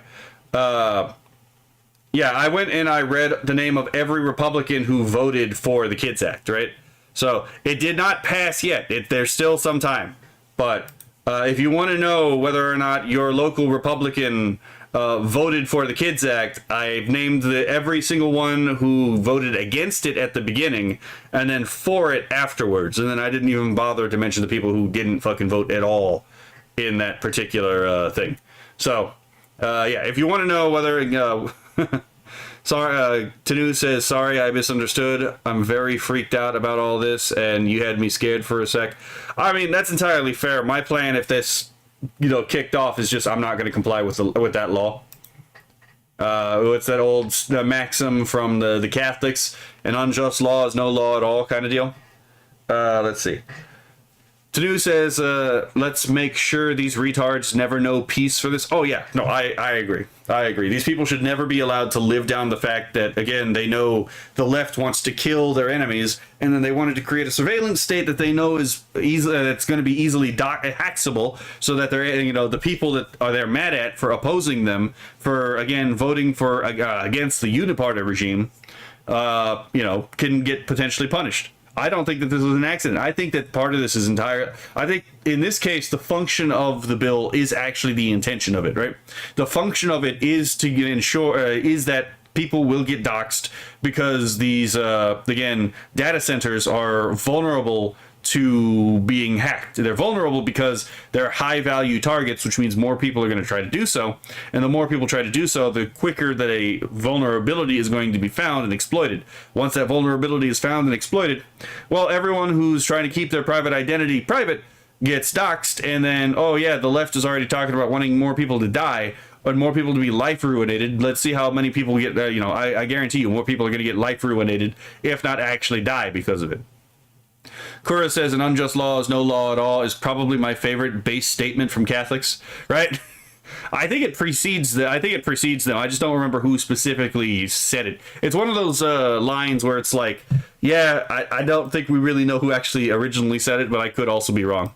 Forced underground, and MAGA voters need to be reminded that they had a hand in ruining the country in which we live. Ruining the country, again, by the way, just means they didn't get what they wanted. So again, whereas justice and justice is in their definition, they win, and then ruining the country is injustice. They're equivalent in here, right? So again, you can translate this to being MAGA needs to be forced underground, and MAGA voters need to be reminded that they had a hand in denying us what we wanted for the country. That's all this is. This is all just a fantasy for revenge for not kowtowing to what they wanted. Let's see. Tanu says, yeah, exposing our identities to psychos who want us all dead sure sounds like a great idea. Yeah. And again, it's not like any single one of these people don't know that there's a particular risk for this, especially how many people have responded to people making this exact claim, right? So it's like, at this point, I'm convinced a lot of these people actually want to see us dead. They can be rehabilitated, or at least their kids, but the country needs to be repaired. This is an insane level of propagandize where, I'm sure this guy does not even understand how much alternate reality he's consumed. That poster's so far removed from reality. What is scary? Yeah, he lives in a literal hyper-reality. Kura says, I don't remember who originally said it, but they were based, anarcho-capitalism, fuck the world, right? Yeah, the more this shit pops off, the more I'm like, fucking Liquid Zulu is absolutely right about fucking anarcho-capitalism, to be perfectly honest. About this is that this isn't like an isolated, oh haha, this is just one guy on Reddit. Look at who's been elected. Look at the socialist candidates that have been elected in Washington, in fucking New York, in Virginia. Imagine going back in time to the 50s or the 60s. Hell, imagine going back in time to the 90s, actually, when we were still alive, right? Imagine going back in time to the 90s and then telling someone, "Oh yeah, by the way, in 2026, you're gonna see openly socialist, mayors and governors." And people would tell you that you're fucking crazy or or really losing your mind, right? They wouldn't believe you. What Zulu say about anarcho-capitalism? Liquid Zulu is a proponent of anarcho-capitalism, and he thinks that objectivism, so the school of Aristotelian thought founded by Ayn Rand, right, logically leads to anarcho-capitalism. I'll probably do a reaction to more Liquid Zulu videos, to be perfectly honest. I like his content, and I have a sneaking suspicion if I'm watching it with chat's going to have a lot of interesting input so that I could actually, you know, make something out of it, because I don't like to just watch a video and then have nothing to say. Which, if you ever wondered why my videos balloon out, that's why, right? But yeah, that's also one of the reasons why there's been a couple videos on like defense of AI art or like defense of other things that are unpopular. That's like, oh, I personally agree with this, so I don't exactly have a lot to say. Because like I don't have a lot to add, because I just think they're just objectively correct. But if I were to watch it with chat, I could expect chat to have some input that I would then be able to bounce off of and then make something transformative out of it. Let's see. Kura says FTW for the win, but F the world is also applicable. Yeah, fair enough. Tanu says I'm ANCAP too, but I don't think we agree on compatibility with objectivism. I actually think that, again, if you take the foundational principles of objectivism, which most people can't really outline, I do think that that objectivism necessarily leads to anarcho-capitalism. But, you know, that's a topic for another time, right? Philip says, I think he accidentally hit shift on that number, but like something like 10 years ago, they would have said you were crazy. My siblings still say that, and I say it now. Yeah, again, it's it's kind of hard to get people to snap out of reality, snap out of their hyper reality into the real world, right? Who needs to defend things that are popular? They don't need the help. Yeah. Let's see. This is a big problem. It's not just one guy on Reddit that we can and should laugh at. It's a problem that a lot of people... To be fair, there's 7,200 likes on this, right? So there's 7,200 likes that not only want to see you dead, but they want to see anyone remotely adjacent to you.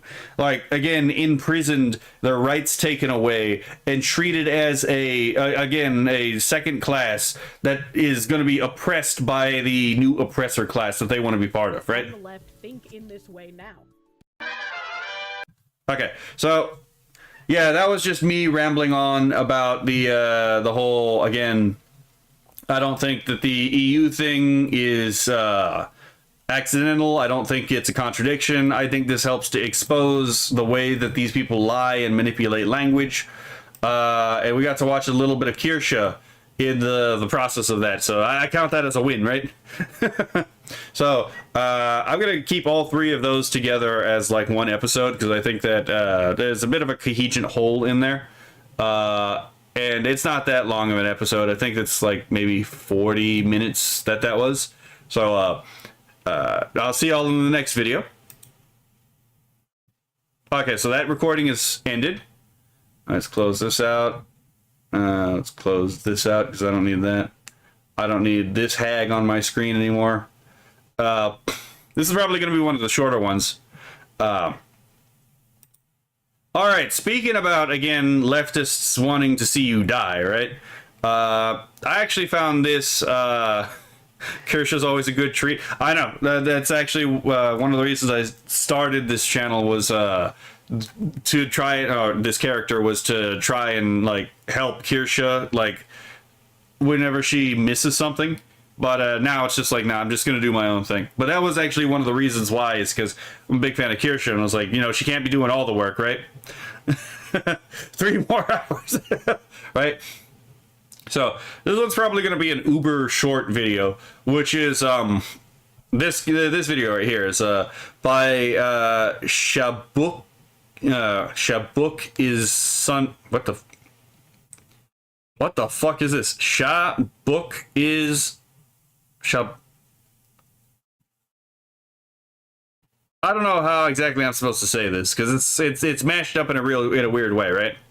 But yeah, this is his video. I'm glad Charlie Kirk is dead, which is an interesting title of a video, especially considering he's definitely gonna like subvert expectation, right? Because this is not the standard video of some ghoulish leftist actually just gleeing at the fact someone they disagreed with died. This actually is something where it's like, again, it's going to make sense why I wanted to have this on when we go through it. So I'm pretty sure most of the people in chat right now have already seen this video, though. It did kind of make rounds, right? You wanted to be Mrs. Korsha? No, I'm good. I'm actually glad that Charlie Kirk was murdered, but probably not for the reason you think. Bit of a strong opening, right? Like, I'm glad this man is dead, but not for the reason you think, right? Wonder, again, it's like, you gotta really, it's gonna be hard to follow that up, right? I was at work when I first found out. A fellow employee had wandered up to me, cell phone in hand, and asked, "Did you hear that Charlie Kirk just got assassinated?" And I, without even a moment's hesitation, responded, "Good." So this is actually not too distinct from what happened when I found out about it, right? So when I'm not gonna give any details about where it was, because again, basic OPSEC, right? But when I was I was at work at the time, and I was doing some kind of inventory, and one of my coworkers, actually my supervisor, came up, and we had all kinds of like philosophy and politics conversations all the time. Like we got into some decently actually deep debates, and yeah, so long story short, right, and I'm pretty sure he's gonna see this, but like he came up to me and he told me about it, and I was like, what the fuck is going on? And I don't remember, I think yeah, he came up to me and told me about it, and I was like, what? So then I still had minutes on my phone at the time, so I looked it up myself, and I was like, huh, interesting. Like, I was like, okay.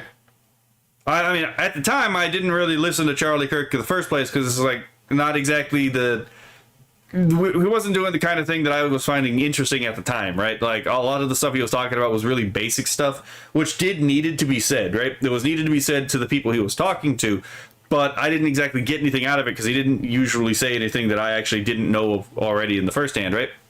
Yeah, so it's like, I saw the guy, I saw Charlie Kirk's neck explode,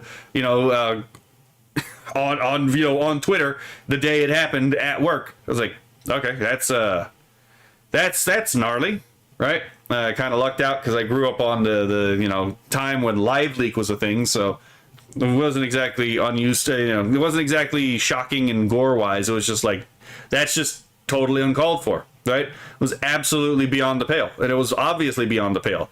And it was pretty quick where I found out, again, a lot of people were celebrating that he died. So yeah, I kind of actually have, again, me and him found out about it in generally the same area. It's just, my reaction was more of a moral disgust. I didn't exactly have like a visceral disgust reaction to it, right? I was like, obviously I thought it was horrendously evil. I thought it was like disgusting that it happened, right? It was an evil thing to have happened.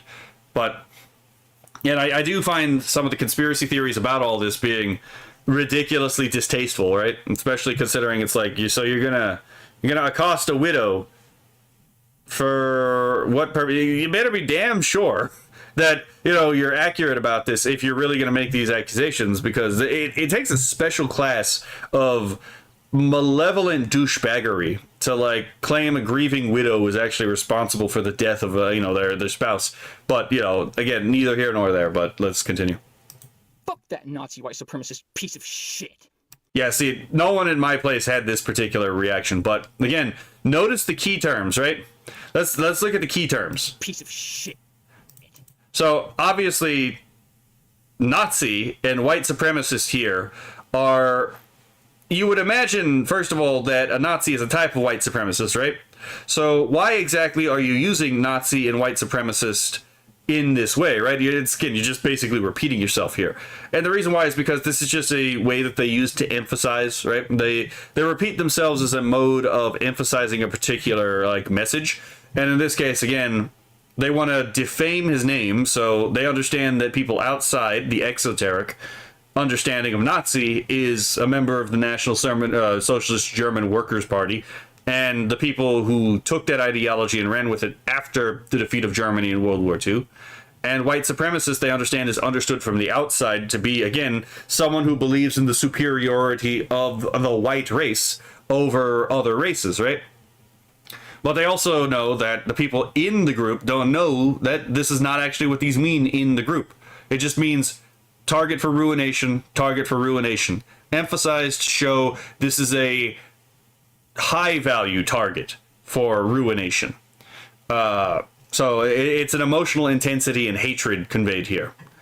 You're not wrong there, right? Hold on, I'm going to try to catch up with chat for a moment. Let's see. Tanu says, okay, I see the vid, seen this one. We'll be listening, we'll be rest.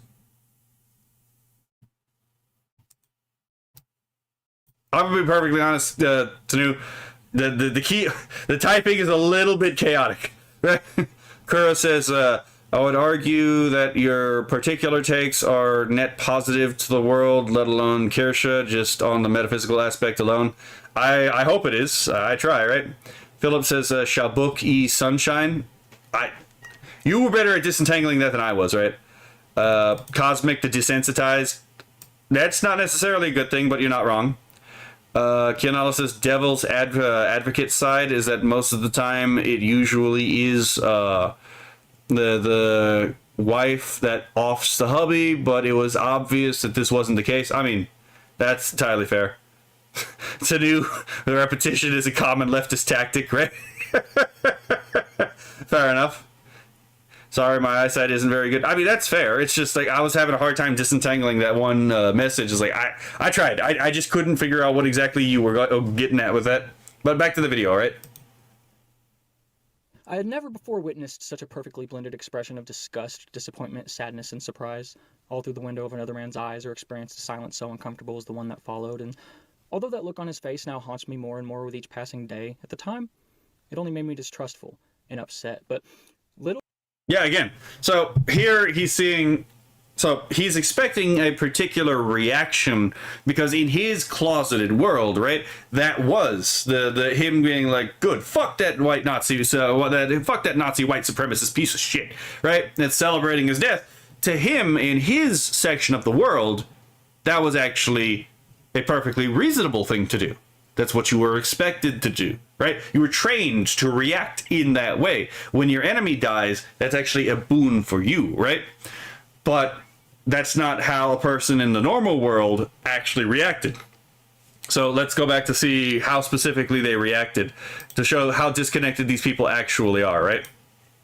Surprise. All through sadness and surprise. The window of another man's eyes or experience. And this is where mirror neurons are a godsend, right? Is that we can actually understand each other and how each other are feeling based off of our facial expressions, especially when we know the person, right? This is a coworker. He probably has spent a decent amount of time with him, so he could probably read his face decently accurately. Silence so uncomfortable as the one that followed, and although that look on his face now haunts me more and more with each passing day, at the time, it only made me distrustful. Again, it's distrustful. Why? Because he believed he lived up to the expectation, but the coworker did not live up to the expectation, right? The two-way handshake was actually not accepted. And upset, but little did I know that the sentence which followed would end up becoming the most profoundly psychologically impactful question that I've ever been confronted with. Have you ever actually watched any of his debates? And there it is. By the way, this is why they refuse to watch the debates or the video content of their enemies half the time, right? Is because a lot of these people, deep down, I think some of these people don't actually believe what they say. Some of them do, right?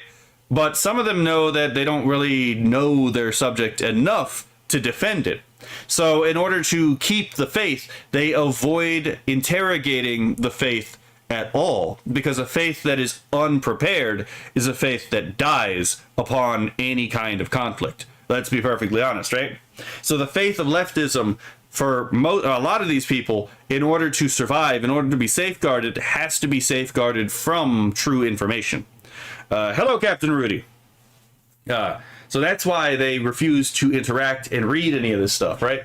Or watch any of this stuff, is because their worldview literally can't handle it. And they know their worldview can't handle it. So instead of engaging, they just refuse to talk. That's all it is. And again, as I said, they are polylogists anyway. So even if that was the case, they were prepared, still wouldn't matter, because these people don't believe that you can reason the same way they do in the first place, right? So if you have a fundamentally different cognitive architecture than the person you're talking to, you can't bridge that gap between the two. So there's no reason to talk in the first place. Only violence is left. That's why they don't bother with any of this stuff. Because if you do present something actually compelling, it could actually challenge their worldview, which would then destabilize them and make them feel uncomfortable. On the other hand, if it's impossible for them to think the same way as you, then there's no point in engaging you in the first place. So, but yeah. So, did you ever actually watch any of his debates? I watched a couple of them myself, and I'm going to be honest, I wasn't a big fan of the debates, not because they were bad, but it was just because personally, I didn't get a lot out of the debates, because it wasn't a lot I actually learned in any of the debates, because I actually knew a decent amount at the time when he was doing this stuff. But, you know, he still did way more than I have, right? As banal as I thought some of the stuff he was talking about was, Charlie Kirk was doing a lot more good for society than I've been able to do so far, because he was actually able to reach people, right? It's not just about what you say, it's also about who you're able to actually reach out to and, you know, save from the spell. What's this we're watching? A man realizing that he's a monster. I decided to end the conversation immediately. This man was clearly a lost cause. Projection here, right? Obviously. Like, this man's clearly a lost cause. What do you mean that I'd have to actually watch something of someone in order to actually understand them, right? I already know. I have the secret knowledge. I have the critical consciousness, right? I have the wisdom. And well, it turns out the wisdom of men can sometimes be the wisdom of fools, right? One of those intellectually dishonest Kool-Aid drinking types who refuses to engage in good faith with any perspective which contradicts their outstandingly narrow and propagandized worldview. The mirror, the mirror beckons, right? What an astounding example of projection. And by this man, I mean me. Rare moment of reflection, right? Rare moment of self-awareness. Let's see. Tanu says it is better to be born. Is it better to be born good? That was just me. My eyes just like failed me at that moment. Is it better to be born good or to overcome one's own evil nature through great effort? Well, it depends on what your starting premises are, right? Because I hadn't actually watched any of his debates. I was basing literally every single thing I believe about a human being with thousands of hours worth of publicly available recordings of himself openly expressing his opinions on a small handful of out-of-context clips that had been curated for me by algorithms and media organizations being funded by the political opposition. Yeah, he's realizing the idea that the people he had been listening to might have an incentive to misrepresent the man, right? So they might want to actually take some effort to actually go and watch something he wrote or read something he actually wrote to possibly get an understanding of this, right? It's like, again, you can read the works of a communist without being a communist. You can realize communists can't write for shit, but still read what they write, right? Kura says, damn, that's Hassan Piker's level of projection. Yep. It's a lot more common than people think. Philip says, nice description of himself. Yeah, I mean, again, I'll give him props. He's self-aware, which is a lot more than you can say of many of these other NPCs, to be perfectly honest. I foamed at the mouth, right along with the rest of those rabid and bloodthirsty dogs, gleefully mocking those who had been saddened by his death and downplaying the atrocity of it all by suggesting that political violence is just an unfortunate yet necessary step toward our coveted socialist revolution. That Again, very, very unusually honest, because this man actually did some self-reflection and realized, the fuck is wrong with me, right? But yeah, again, it's like, it's a coveted socialist revolution, utopia. Utopia justifies any ends, right? The question of, are you one of the people who will walk away from Omelas? Well, it turns out if you believe in Marxism, Probably not. You are probably one of the people who would stay in Omelas, right? Let's see. Captain Rudy says, Cosmic, don't sell yourself short. It doesn't matter how many people you talk to, but the quality of those interactions. Charlotte Kirk talked to thousands of people. Very few actually changed their viewpoints. No, I'm not downplaying myself. I'm just being realistic, right? He did objectively more good so than I have been able to do so far. That's why I qualified it for so far. I do intend to hopefully do more good over time, right? But I also just effectively started this year as well. So, again, the man has done much more than I've done, and he's probably done more than I will ever be able to do. But, you know, it's not a competition, right? It's just do at what you can, right? I'm not in a competition with Charlie Kirk, right? Let's see. You have a decent reach, bigger than you might realize. Well, I hope I do, right? To be perfectly honest. Utopia could justify these nuts. Fair enough. I'll give you that one, right? It is, until I began to notice a common thread. The exact same comment being repeated ad nauseum in nearly every single online space. It's almost as if they only have a couple of examples of him misspeaking, and if he had a lot of examples of him being an asshat, they would have had many examples to pull from. But they always go back to the same few things, right? It's almost as if that they kind of only have those few things. Oh, and by the way, just look at his background. The perfect juxtaposition is like fucking absolutely hilarious, right? You got the SpongeBob fucking liquid containers in the background. You got plushies. You have the fucking like Book of Monuments. You got a beanie in the background. And let's be fair, the man does kind of look a little bit soyish, right?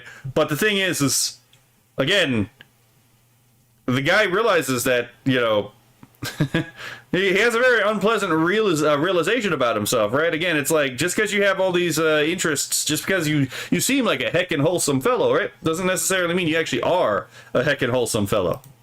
Have you ever actually watched any of his debates? I didn't think much of it at first. Of course, right-wingers are all regurgitating the exact same talking point. They're in a cult. They're brainwashed. And here's the thing. So he brings this up. This is the thing I've been talking about, right? Because I mentioned this beforehand multiple times, that the way the Gnostic spell actually works, right, is they have to get you to hate being and love a lie, right? And the way that they do this is actually quite clever. They tell you that the reality of your sense perception is actually a lie, and that there is an idea that is beyond your common sense, that is actually true, right? So the way that they do this is they get you to see being itself as a carceral construct, as a prison, right? And then they give you this beautiful lie that you can use to escape the world of your sense perceptions, right? The world of your common sense, your common wit. And if you can convince someone that the reality is actually a prison, and the hyper reality, i.e. the lie, that which lies beyond reality, is actually freedom, you can convince someone to walk themselves into the cage and lock themselves in the cage. That's the thing. Every time you see someone with these Gnostic ideologies, that's exactly the same thing that they do every single fucking time. They get you to construct, they construct in your mind through the use of rhetoric, sophistry, and con man epistemology a false world, right? They tell you that false world is actually real. It can be yours. All you need to do is step through the door, do the work, do the struggle, right? And you can have it. So that you walk into the cage and lock yourself in there, right? And since, again, the longer you stay in that cage, oftentimes the larger the sunk cost fallacy, right? So, like, it's really funny that, like, again, the Gnostics had this worldview of like, yes, we're going to liberate ourselves from the confines of this limited being, and it turns out the people preaching that doctrine were the very demiurgic prisoner, again, jailers that they pretended they would free you from. It's kind of interesting, right? So, let's see. Let's see. Boo Huckley says, I wonder how they will react once they get misrepresented themselves. No, they never take it well. Captain Rudy says, a fair enough otaku. Tanu says, they all draw from the same shared dialogue pool. Typical Bethesda tactic. It's how conversations are done in Oblivion. Actually, you know what? I never thought about that. Philip says, the first time I saw the vid, I thought it was Alex Pretty. He kind of looks like him, I'm not gonna lie. Kura says, all evil can be traced back to some form of Gnosticism. Not all of it, but there is a lot of modern ideological evil can be traced back to it. Tanu says, I do not understand Gnosticism, but it sounds wild. I'll probably do a video on Gnosticism at some point in the future. I've explained it a couple times, but I should probably do another explanation of it just for like posterity's sake. Captain Rudy says, despite all my rage, I'm still just a rat in a cage, right? That's a good song. It was an ordinary and boring morning on the day I found out that I am a monster. Again, as I said, man realizes man has a moment of self-awareness, a moment of, what the fuck is wrong with me? Right? It's like, the hell did I, like, what am I doing? Just like in real time. Canella says, I went down a rabbit hole when I looked up who the demiurge was. Then Istalfos, then it was downhill from there. Yep. Skinny Tim Pool. Oh, now I can't unsee it. In that moment where my curiosity got the best of me and I decided to click on some random YouTube thumbnail of Charlie Kirk with his goofy and gummy smile in an attempt to reaffirm my preconceived biases. And it was an unusually stressful afternoon on that very same day when I spoke to my father for the first time in years, despite the fact that he had always loved and supported me unconditionally. So again, like, he's realizing that not only did everything he believed wasn't false, but it actually turns out he's kind of a piece of shit, right? It's like, why? It's like the Caleb Hammer thing, right? That happened not too long ago. That I know, like Leaflet and I think Asmongold both reacted to it, where it's like, why'd you cut off your parents again? Oh wait, they didn't believe the same thing you did, right? So because they don't believe the same thing you did, you're gonna cut off all contact with your parents, right? Even though they presumably loved and cared for you, did the best they could for you, right? And I was like, oh yeah. Like, really telling the kind of person that this is, right? But you can hear the heartbreak and self-disappointment in this man's own voice, right? Like you could tell that like this revelation struck him in the pit of his soul, right? And it was a never-ending sleepless night, coming to terms with the fact that literally every single thing I thought I hated about the right, the bigotry, stupidity, violence, vitriol, and narrow-mindedness was actually just an outward projection of hatred toward my own self. Yeah, it's that thing where I keep talking about like shadow projection and shadow possession, right? Shadow's that part of yourself that you don't like, all the parts of yourself that you don't like. So instead of confronting it, you put it in the back of your mind in the subconscious, right? That way you don't have to look at it. But just because you push it into your subconscious doesn't mean it's not there. It's still there. All those psychological operations are still going. So you know what happens? The only way to deal with it is either bring it to the light and deal with it yourself and actually do the work of becoming a better person, or you could just project all of those flaws onto someone else so you can attack them, and by attacking them, embodying all of the flaws, even magnified or even just invented on that person, right? Then you can attack that dragon without ever actually having to commit to actually slaying the dragon, right? You can project a appearance of virtue. You can signal your virtue without actually having the virtue, right? And in more extreme cases, where again, you just keep pressing it down, you keep pressing it down, you keep pressing it down, the shadow, instead of just being projected, ends up possessing you, right? Because now it's the shadow that controls all of your behavior, because all of your behavior is defined by not being, or by suppressing that thing about yourself you don't like, right? And here we're seeing a man confront a piece of himself that, again, he didn't particularly like, right? He had to step in and through this shadow, and it's not a very pleasant experience. Let's see. Kura says this is actually beautifully romantic in a way, right? Philip says someone give him a beanie stat. God damn it. Yeah, I'm ready. We're so polarized as a society that many can't see reason. Yeah. Charlie Kirk is my hero. He opened my eyes to the cruel and manipulative nature of our political media, brought my family back together, and taught me how to love again. And to anyone who takes issue or offense with that, I'm going to do exactly what he would have done, and challenge you to answer a simple, honest, and straightforward question. Have you ever actually watched any of his debates? I'm actually glad. So, yeah, this was probably not a very pleasant video for this man to actually make, to be perfectly honest. This was probably fucking agonizing. I have immense respect for the man, to be perfectly honest, because, again, this took a decent amount of personal courage to, again, put this out there for other people to possibly benefit from, again, just being open, honest, and raw about this, to be perfectly honest, right?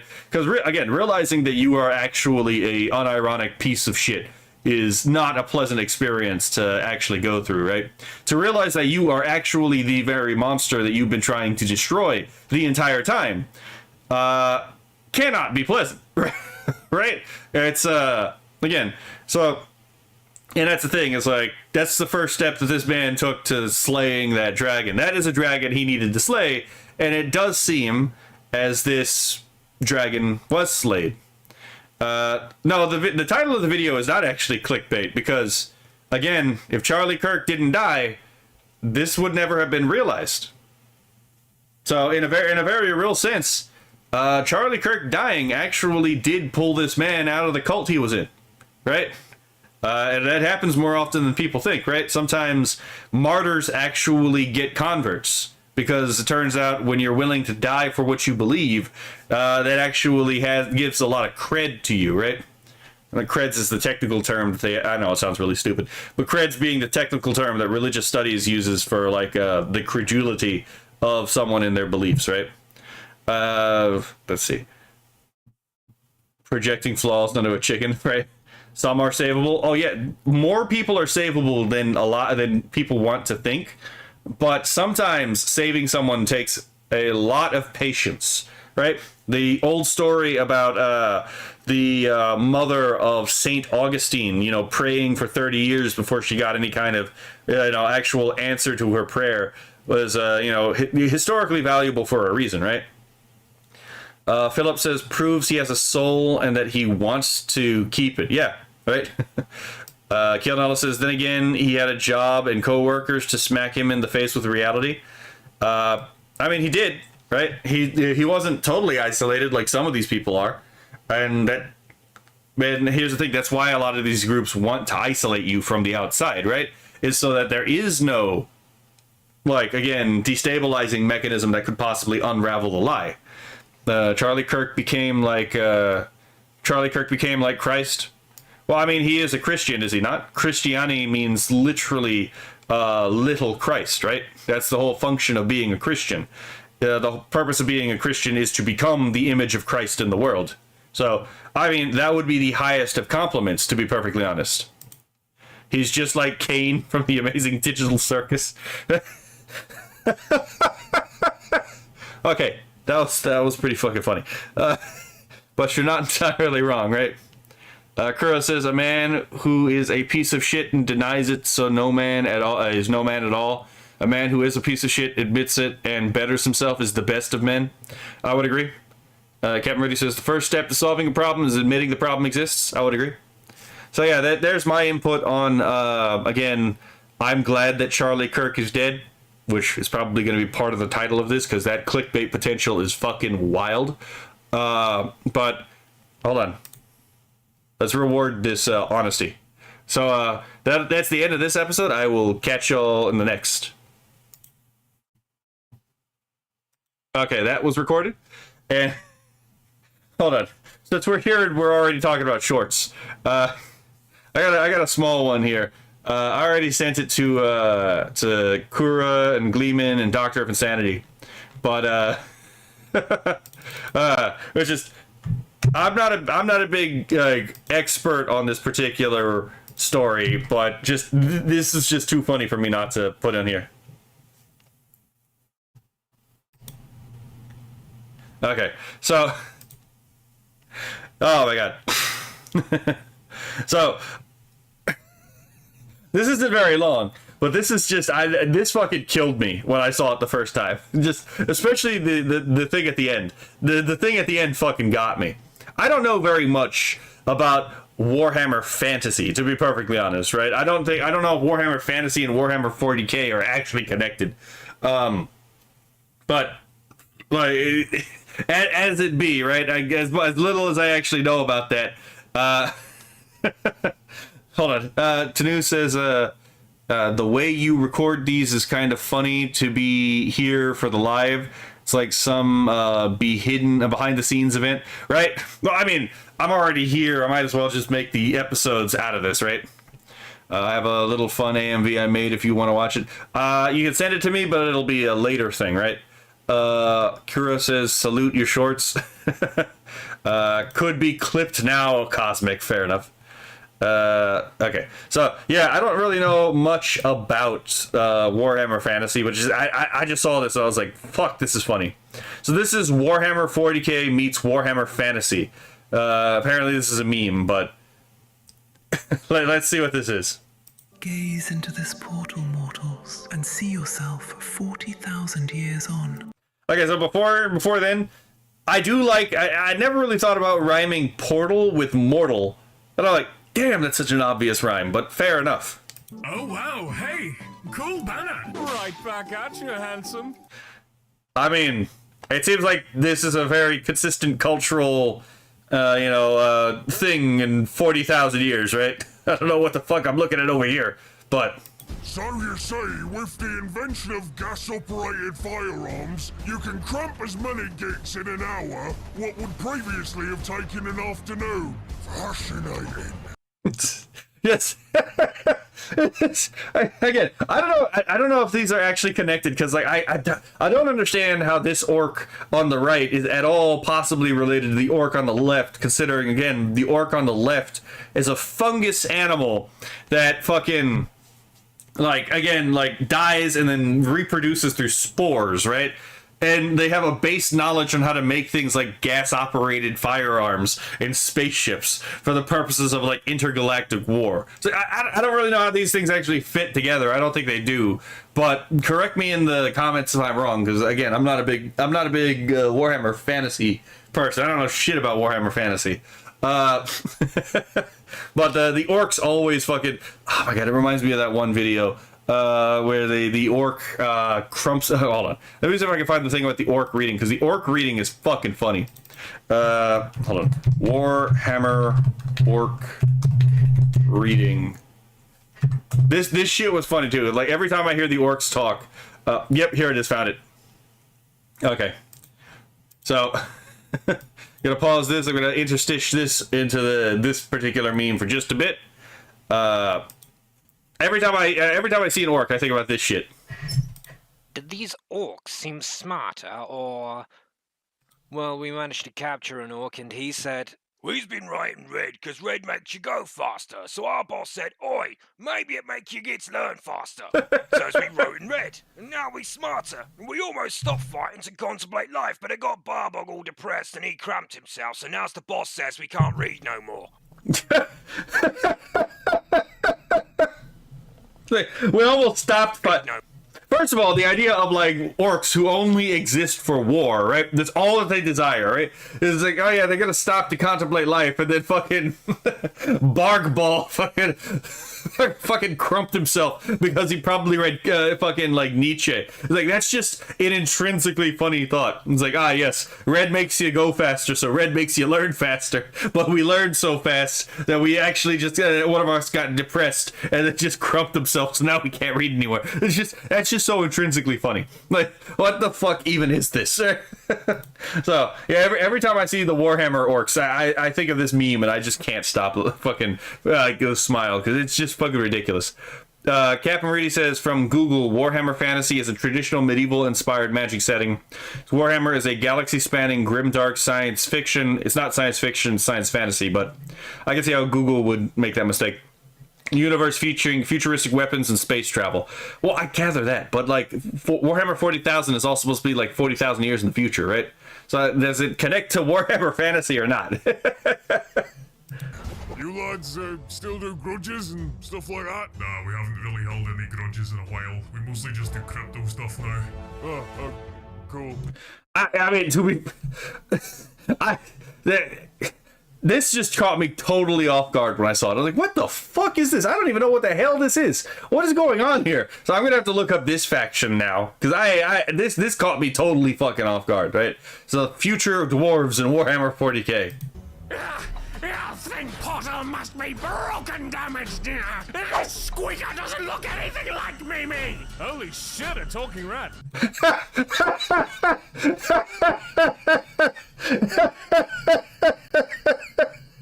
Oh my god, that gets me every time.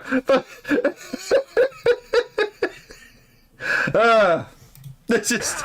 I think Potter must be broken damaged. This squeaker doesn't look anything like Mimi. Holy shit, a talking rat. That fucking response is, this squeaker doesn't look anything like Mimi. Holy shit, a talking rat. The most fucking down-to-earth thing to actually say in this entire thing. Like, what else do you say in this situation? Holy shit, a talking rat. Oh my god.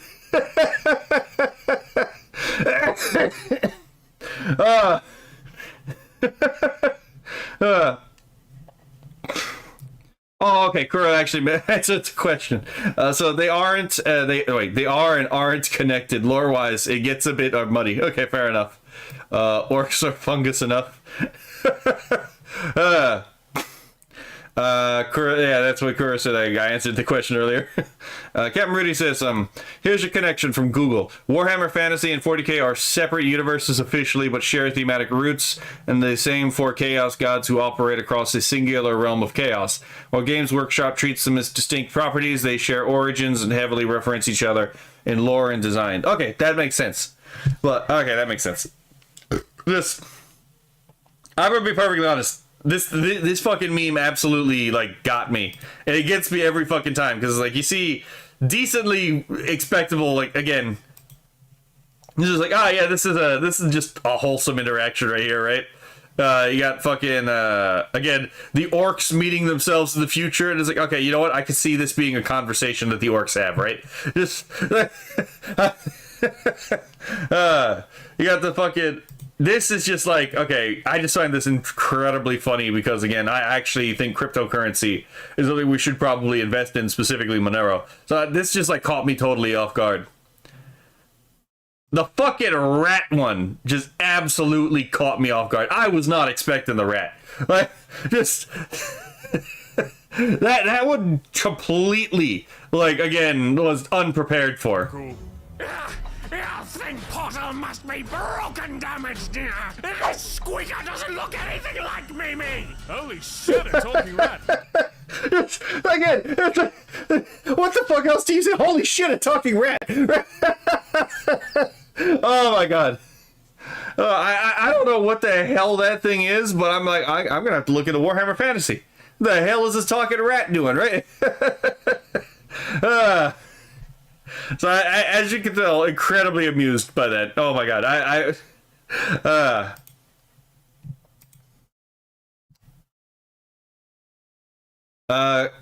let's see. You should watch more PARs. I probably should actually. Crypto is one possible angle to free us from the tyranny of payment processors. Oh, it is. Cosmic is broken. It's just funny. It's just funny. Like, what else am I gonna say, right? It's some things are just funny. You're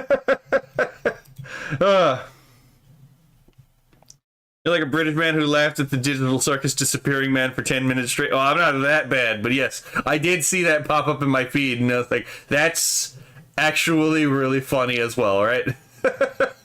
All right. What the? Okay. Okay, so it was crashing, but it didn't actually crash entirely.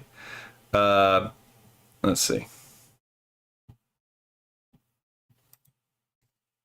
We'll do that later.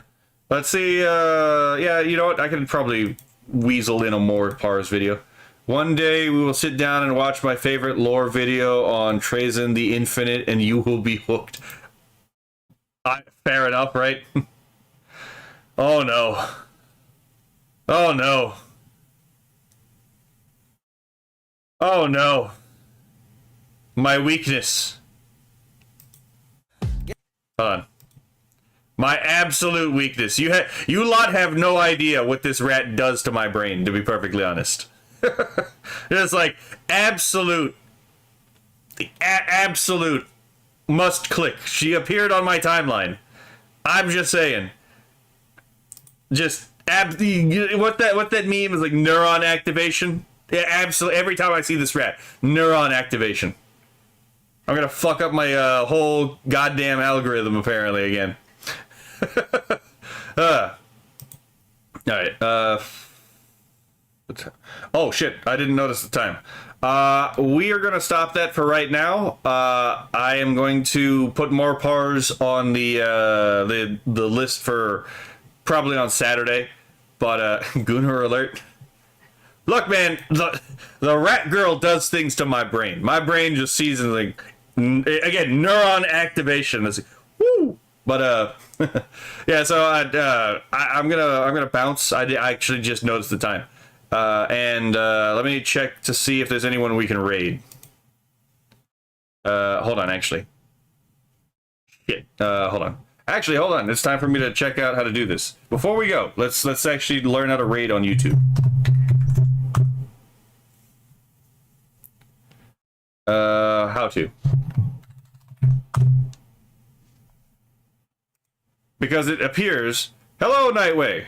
No gooning, JK. What's up with Cosmic? I'm about to bounce, and I'm gonna try to figure out how to actually raid someone in the process.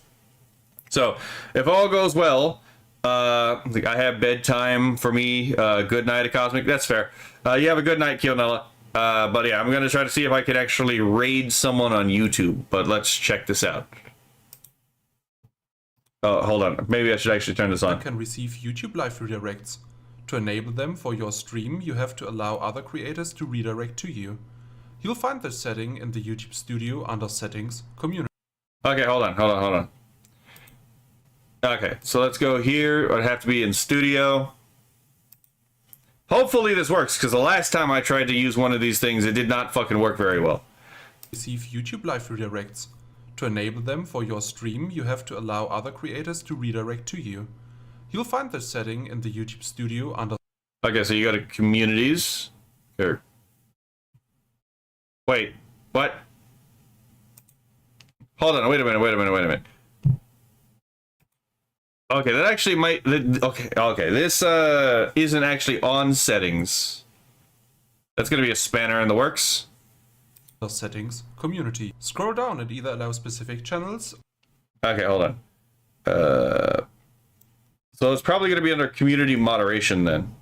Okay, it is under community moderation.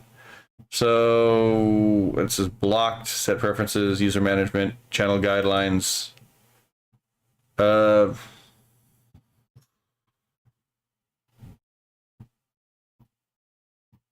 we go. Add user for live redirect. Okay. Channels I subscribe to can redirect to my content. Okay, so I need to change it to this. All channels can redirect to my content probably. Or tick the box to allow all creators to redirect to you. Okay, hopefully that actually works. So let's change that. We're changing we're changing settings on the channel live and chat, right? Hopefully that actually does something. So let me go here.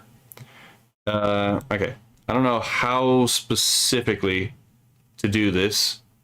Let's see, it wouldn't be manage. If I go to stream, oh, nope, definitely not that. Let's see. So, no, that's not it. Choose your videos, set up an overlay for your breaks. Oh, this is how you choose the, okay, you know, I could have had an overlay for breaks for quite a while. I am actually retarded. Okay, so now I gotta figure out how the hell to actually raid a particular channel. Let's see. Yeah, I don't think it actually said how to do that. Every YouTube... Oh, no, wait, that was just how to actually enable the raiding possibility in the first place. How to raid.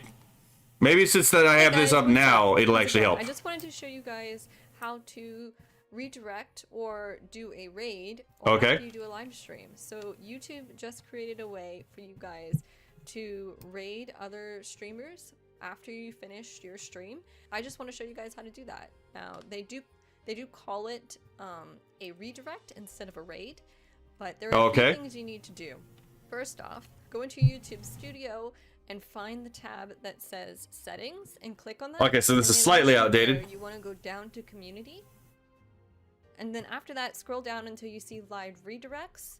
And then you'll want to make sure that you have the all channels can redirect to my content. Okay, we already did this part. You want all channels to do that, or just channels that you're subscribed to can redirect to your content, or you can specify what channels you want to redirect to your content. Alrighty So then. I like to have all channels can redirect to my content.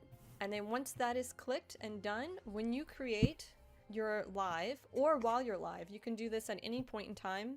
So I'm just going to create a quick one here. This is just one I had set up. When you get to the customization tab, you'll want to scroll down. And Wait, what? Well, hold on. How the fuck did you get there? you can do this at any point in time. So I'm just going to create a quick... Okay, hold on. We're on manage. Okay. It wants me to exit stream if I press that, though. Quick one here. This is just one I had set up. When you get to the customization tab, you'll want to scroll down and you'll see the redirect right here and click. The stream can be accessed again from the managed list. Exiting will not... Oh, son of a bitch. Okay, never mind. I'm being retarded. Okay. Okay, I'm actually being retarded. Okay. Yeah, it said it would close the thing, but it would close the okay, never mind. The stream's still going. This is just one I had set up. When you get... Okay. I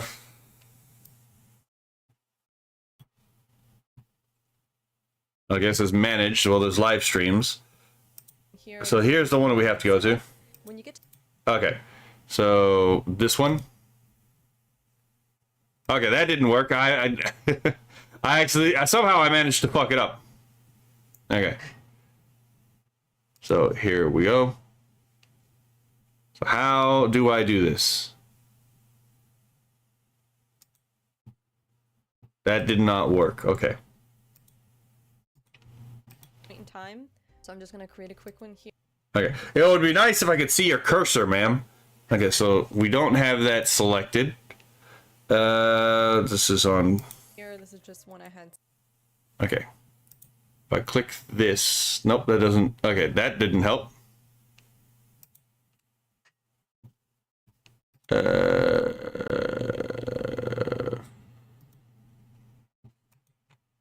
I have no idea what I'm doing.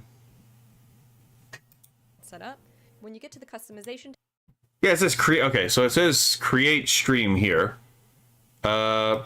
tab, you'll want to scroll down and you'll see the redirect right here and click add, and then you can either add one of your own videos or you can search other channels and you can have them redirect to them. So I'm gonna put K Gaming here, so you just put that channel there, and so click next.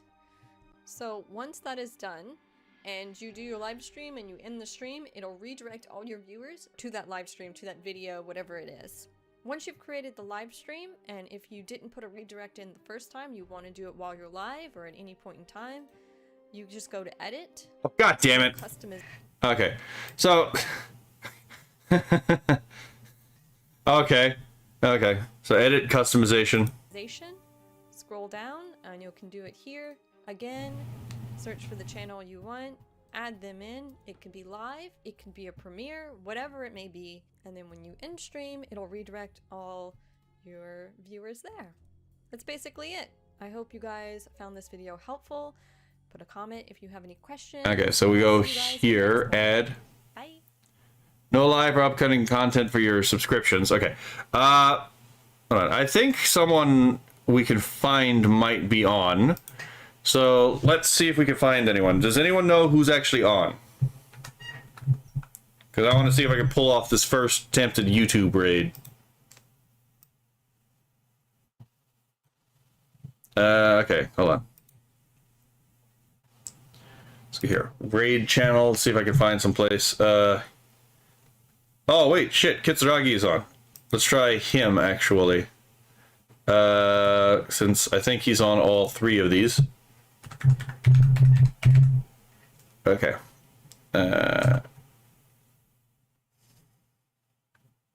Loading.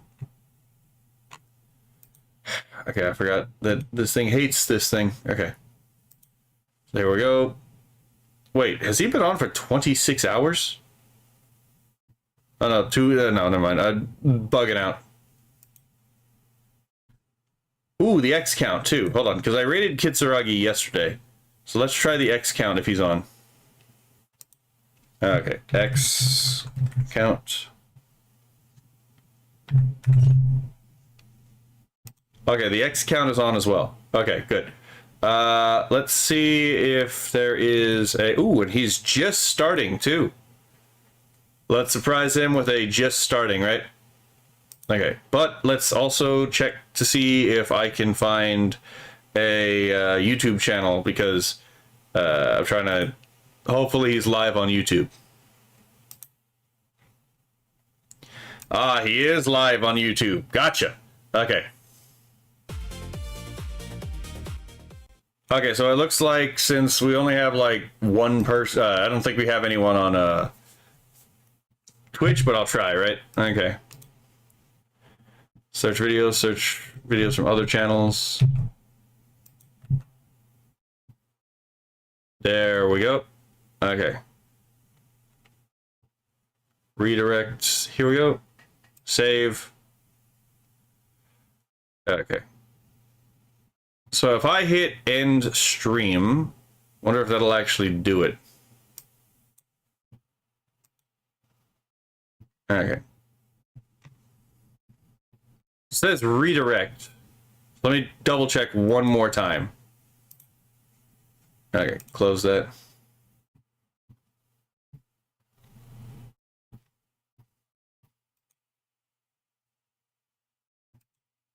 Oh, excuse me.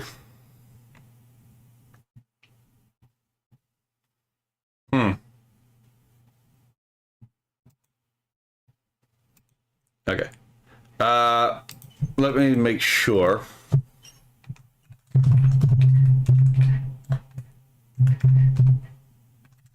One more time, just gonna check.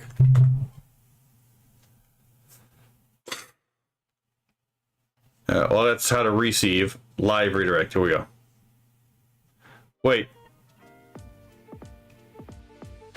Hey creators, let's talk about live redirect. With this feature, you can send your viewers to the premiere or live stream of your choice as soon as yours ends. I'll walk you through what live redirect is and how to use it. First, what is live redirect? Let's say you want to send your live stream viewers to a premiere to build excitement. Or maybe you want to send them to another channel's stream to help that creator grow. With live redirect, now you can. Once your live stream... I hate the fucking corporal art. Play will move your viewers to the stream or premiere of your choice, which can help your fans discover new channels and keep them watching more awesome content. Next, who can use live redirect and how does it work between channels? Live redirect is available to creators that have more than 1,000 subscribers and no community guideline strikes. To redirect your viewers to another channel's stream or premiere, that channel will need to approve you. Conversely, if you want other channels to redirect to you, you'll first need to allow them to by following these steps in YouTube Studio. First, go to Settings. Then Community.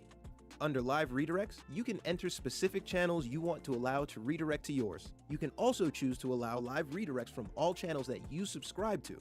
Once you're done, click Save. Once you've updated your settings, these creators will be allowed to redirect their viewers to any of your upcoming or in-progress live streams or premieres. Now let's walk through how to redirect your live stream viewers. First, create a desktop live stream. If you're in Live Control, click Edit, then Customization. Under Redirect, click Add. If you're in YouTube Studio, go to Content, then Live, then select your stream and click Customization. Under Redirect, click Add.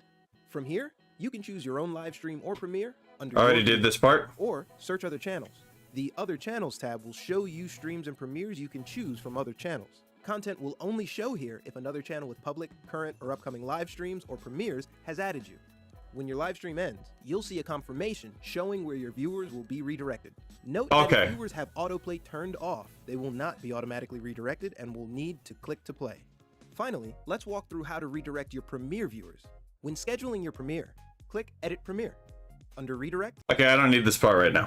I just need to make sure that this is actually gonna work, right? So end stream. Okay, there we go. Your stream will stop immediately and anyone who's watching will be sent there. Yeah, sure. So y'all have a lovely day. We're gonna go watch the X count.